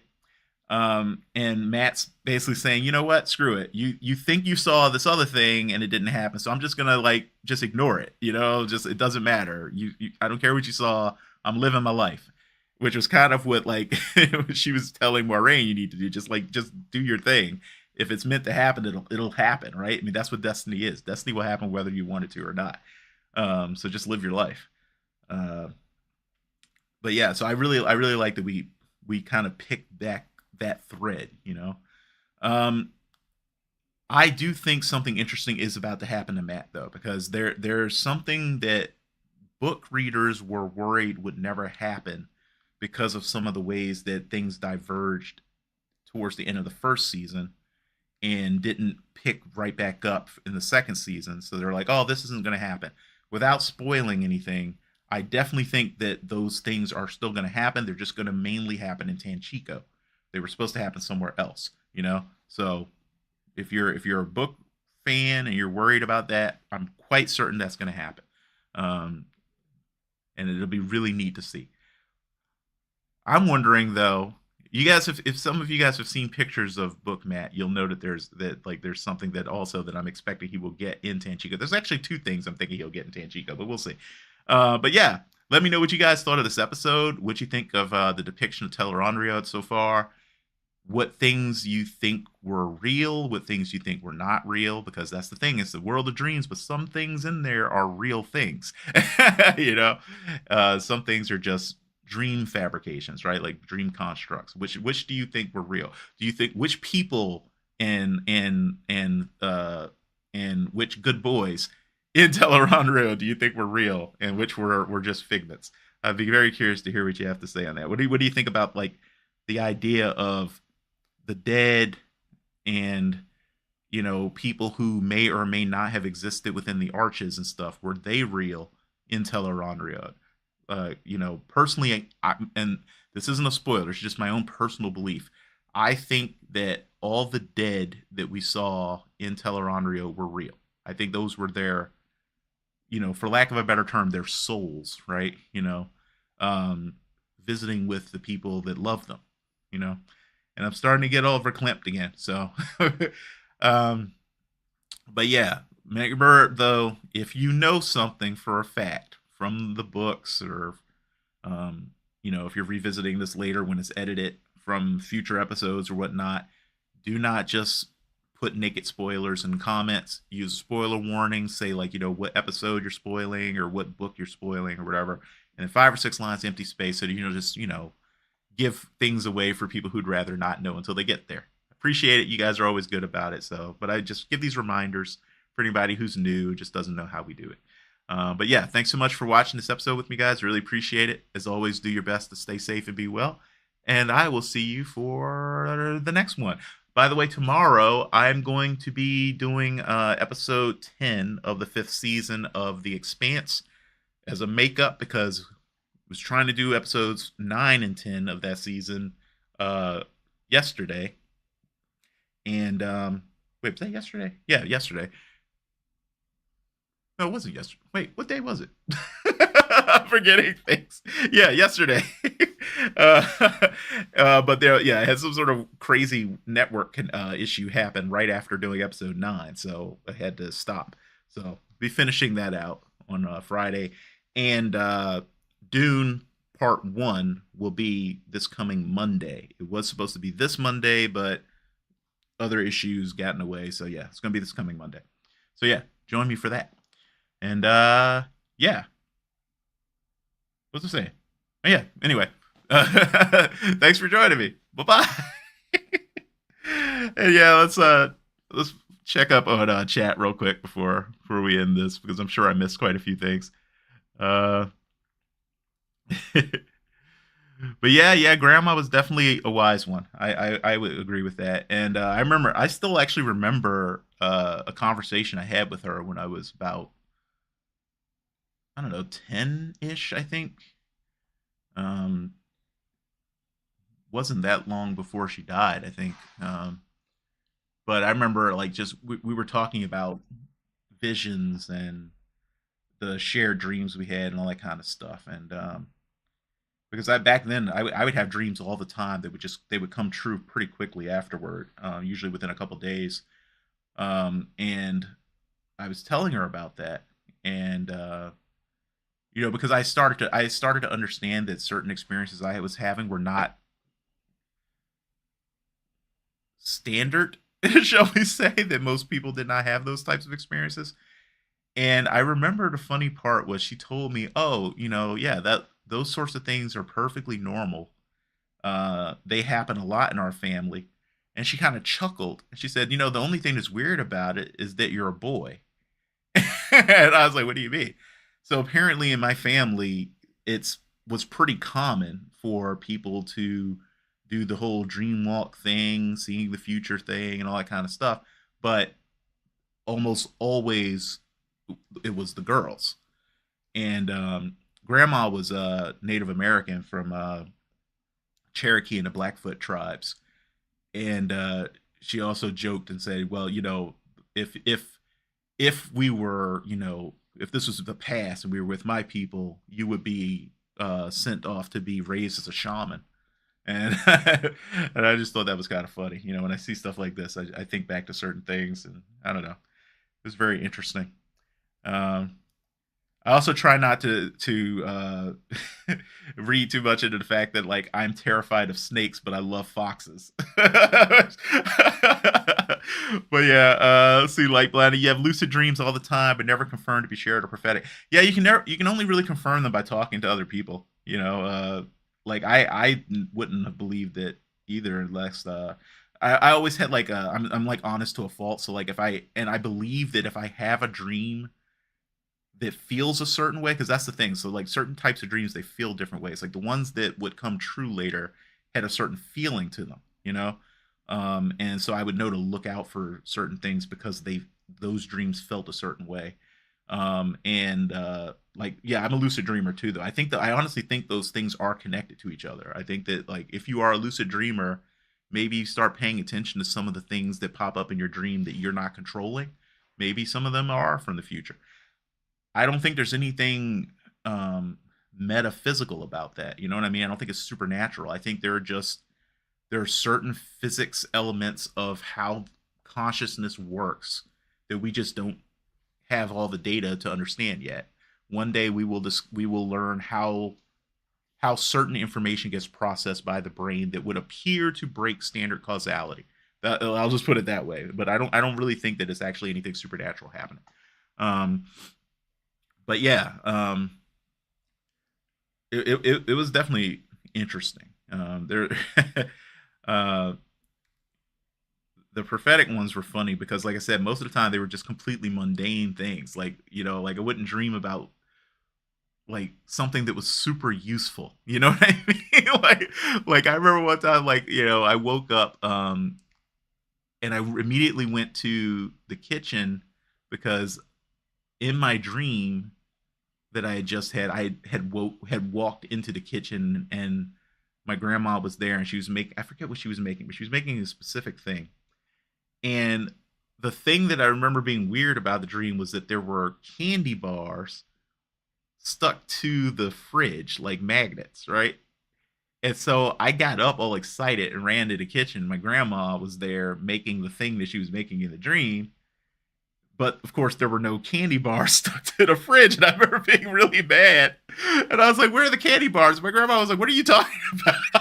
I was like, "I was just here, and there were candy bars stuck to the fridge." She's like, "There are no candy bars stuck to the fridge." And I was like, "I know there are no candy bars stuck to the fridge, but they're supposed to be." It was so funny.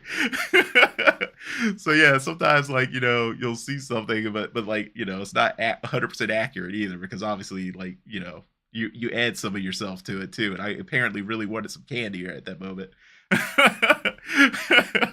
But yeah, it was really funny. Yeah,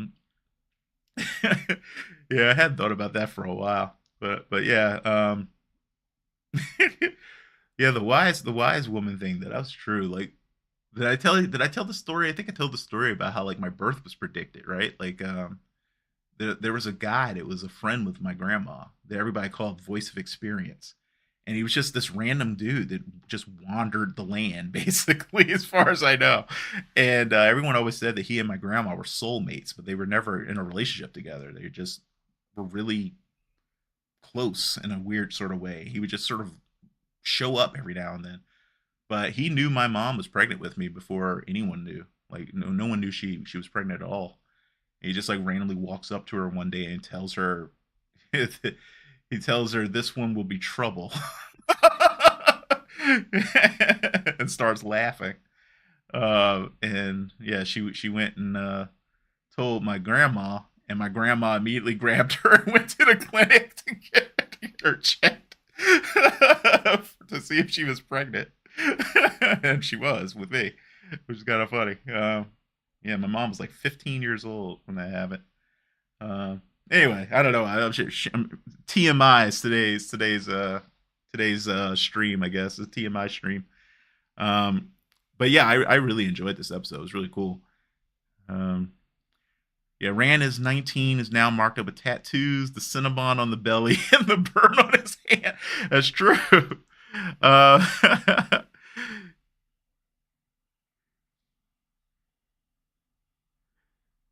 I have a scar in the same place, and it's weird because so I got it because my cousin broke a window next to me. So I was sitting next to the window that my grandma always sat next to. Funny enough, and he decided to be an idiot and started like banging on the window, and he broke it. But the windows on this side somehow, still to this day, can't figure this one out. I ended up with a piece of glass from that window. It's the only injury I got from that window breaking. A piece of glass that embedded itself right here from a window on my right side. I still don't know how that happened. It was a very strange event. But yeah, I still have that scar. Um, Nothing like Rand's never healing wound. Thankfully, like it wasn't a cursed dagger window or something. No, but I'll say this: like he so he shared some similarities with him though, to an extent.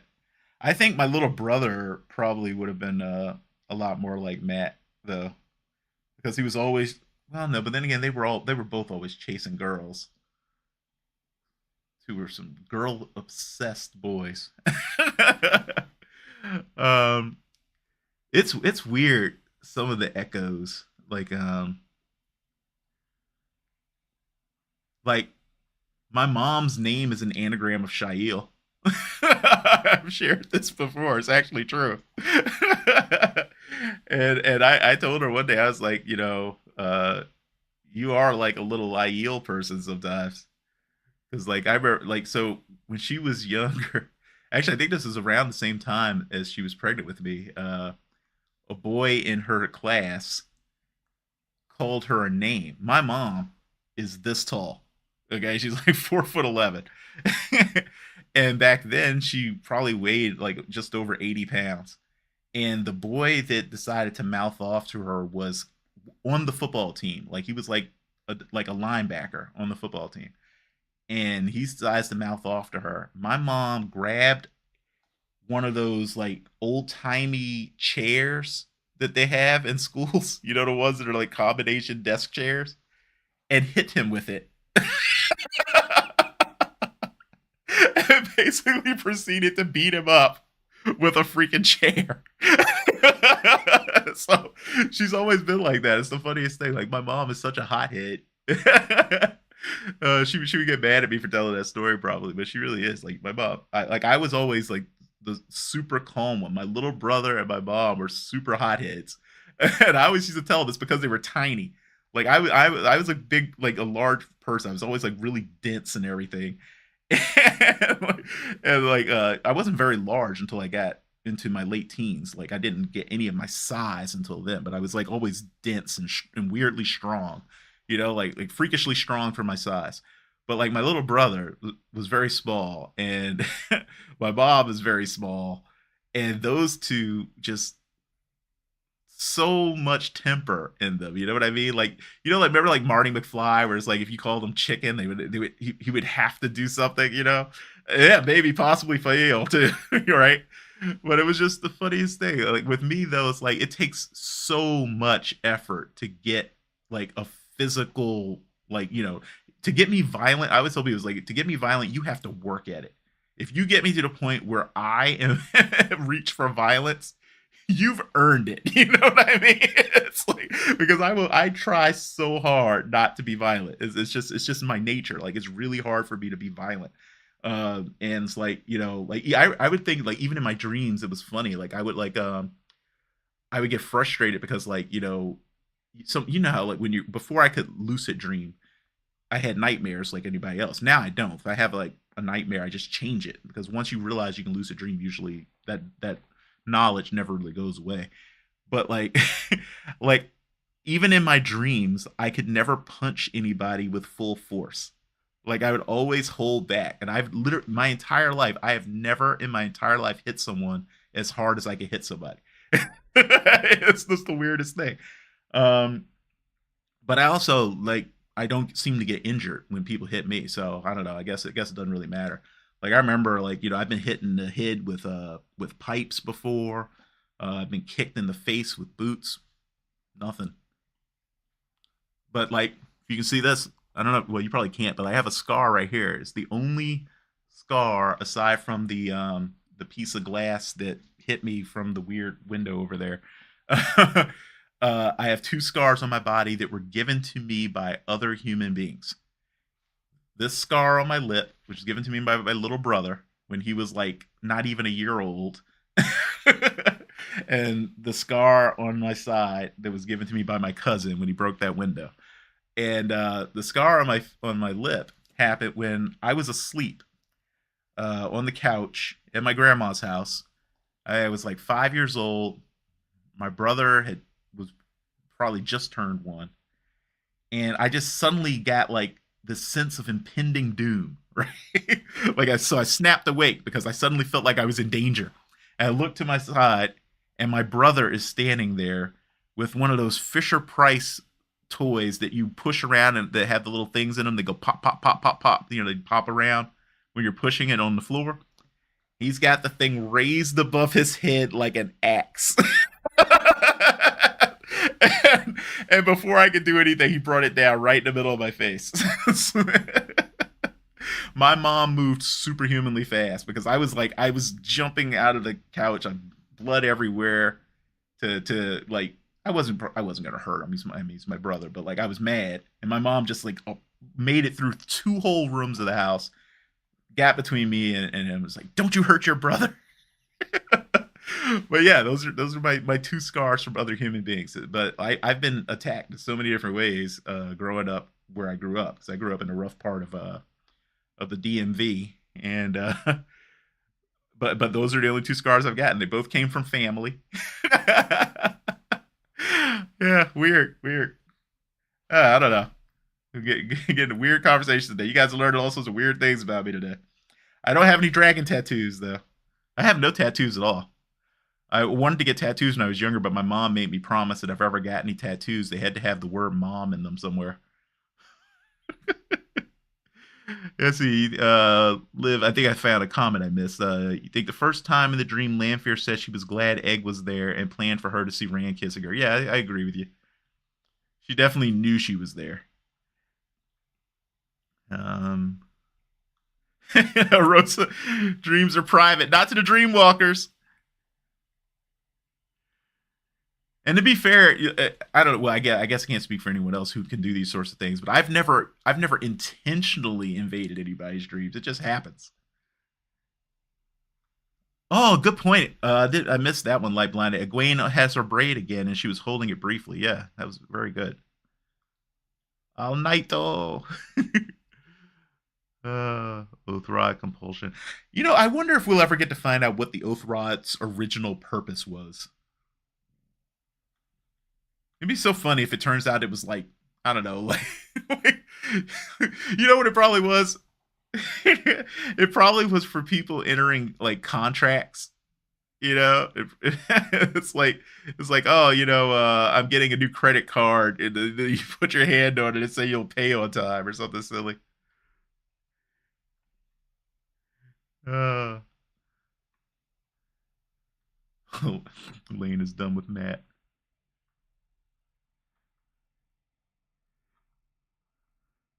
So I wonder again, without book spoilers, I wonder if we're going to see any of the other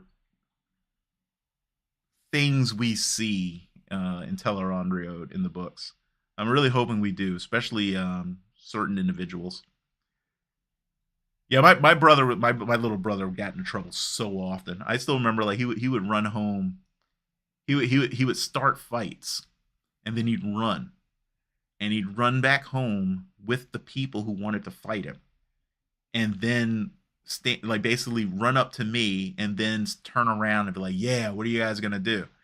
And it was funny because like he learned eventually not to do that because I told him it's like you don't get to start fights and then like come to me for backup. That's not how this works. So what I would do is when he would do that is I would tell the group because it would always end up being a group. I'd say, okay, which of you has the actual problem with him? Like which of you is upset? And the person it would always be someone specifically would they'd be like, yeah, he did this and blah blah blah. I was like, okay, I don't really need to know all the information, but you two obviously have something to work out. So here's how it's gonna go. You can either talk to each other or you can have a fight or whatever, but it's gonna be fair if you decide to fight.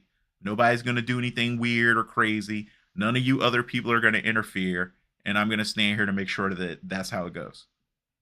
And my brother would he would always look at me. He's like, and I was like, no, no, no, don't look at me like that. I was like, you started this, so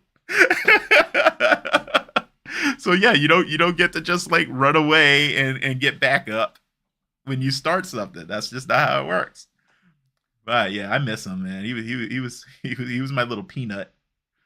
Um, like Blinded Fools, just say the original purpose of the Oath Rod is known. Okay, cool. So Rapho, read and find out. Yeah, well, like I said, like Blinded, I don't like violence really. But I do think if you start a fight, you're honor bound at that point to finish it. That's how I look at it. It's like uh you don't get to like start fights and then run away from them. That's just not it's not right in my opinion. Um, but I don't know. That's probably naive of me. But I would like I said I would make sure to be there though in case because people take things too far sometimes and so I would just make sure they understood. It's like these are the rules. You break the rules, then I will become involved. At that point, and that worked. And it also over time it discouraged him from from starting things that he had no intention of actually finishing.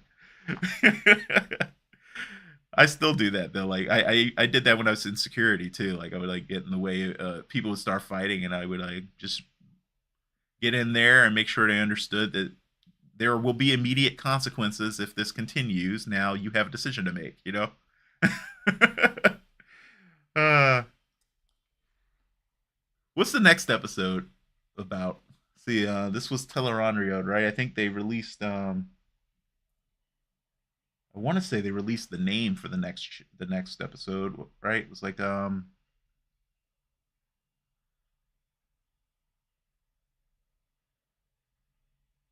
crap. Um, I'm assuming next episode is going to be pretty much entirely in Tanchico. Everything was sort of setting us up for Tanchico. The Shadow in the Night. Interesting.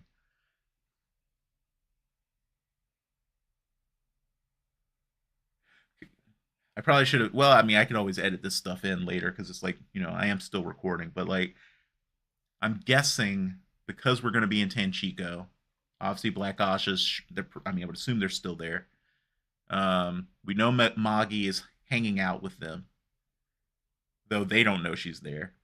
Because she's just being a servant girl. So I'm guessing the Shadow in the Night is her. It's gonna be Maggedian. Um, we could also though be doing some stuff in the threefold land with because I don't trust Malkiri Aiel lady, so that might end up becoming a thing. I just don't know whether she is going to be end up being like some sort of dark friend or if she's one of those Forsaken. Like I said, if she is a Forsaken, she's not Grendel. At least I would assume she's not Grendel because those hips look like they could lie. She's an attractive woman. She ain't nearly as curvy as Grendel was described as being. So I'm guessing that if it's a Forsaken, that it's most likely Cimarog.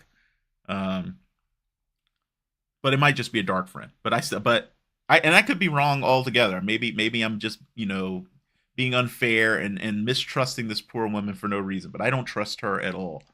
So she could be the shadow in the night. My money's on Moggy though, just because it makes sense.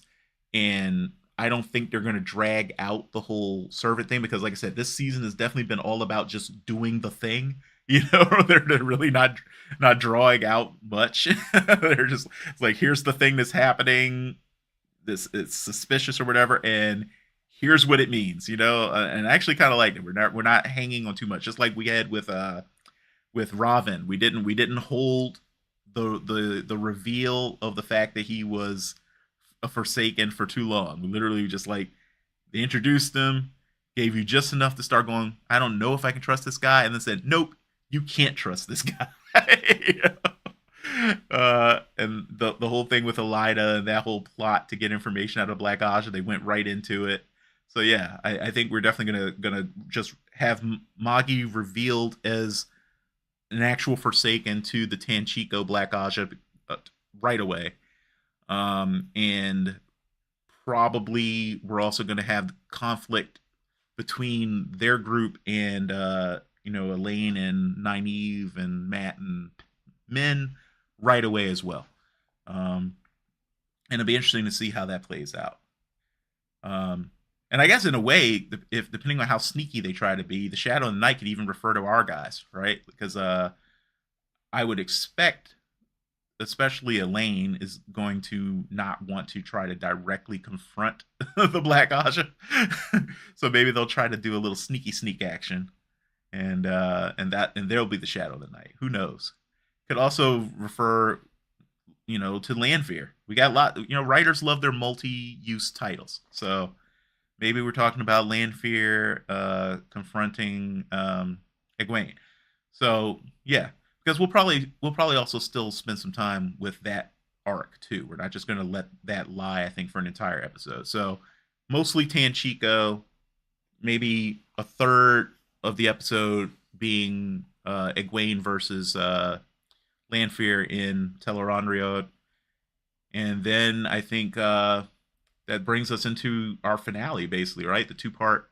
I always consider the last two episodes to basically be the finale for these shows. It seems to be pretty much the structure. And I think what episode 7 is Golden Eyes, and episode 8 is He Who Comes with the Dawn. So 7, I guess, would be Perrin proving himself once and for all to the Two Rivers, and 8 Rand proving himself once and for all to the various Aiel clans. That's I'm guessing the rest of the season structure. Be really interesting to see like how things shake up. Let's just put it that way. But yeah, guys, I've rambled long enough, and I've revealed far too much information about my weird childhood today. So I'm gonna go ahead and call it a day. Again, thanks so much for joining me. I really appreciate it, guys. Join the Discord if you want to have more like little conversations with me when I'm not on here streaming and everything. And if so inclined, check out the Patreon. Make sure you like the video. Subscribe if you haven't. Though obviously anybody in chat is subscribed, because that's just like a thing that I do to make sure that the chat doesn't go crazy with like spam bots and stuff, because most people who want to spam you and everything aren't going to take the time to actually become a subscriber to do it. So usually helps to kind of keep that down. And like Blinded, you're welcome. Thanks for showing up. Like you guys really make these fun. Like I wasn't sure how long I was going to do these live streams for when I started doing them, but it's like people hanging out, saying fun things in chat, and talking to each other, talking to me. That's what mainly makes it fun. So again, thanks so much for showing up. And yeah, like I said, hopefully I'll see some of you guys on Discord. Links in the description. Anyway, guys, thanks again. Have a good night. May you sleep well and dream of large women who are not Lanfear.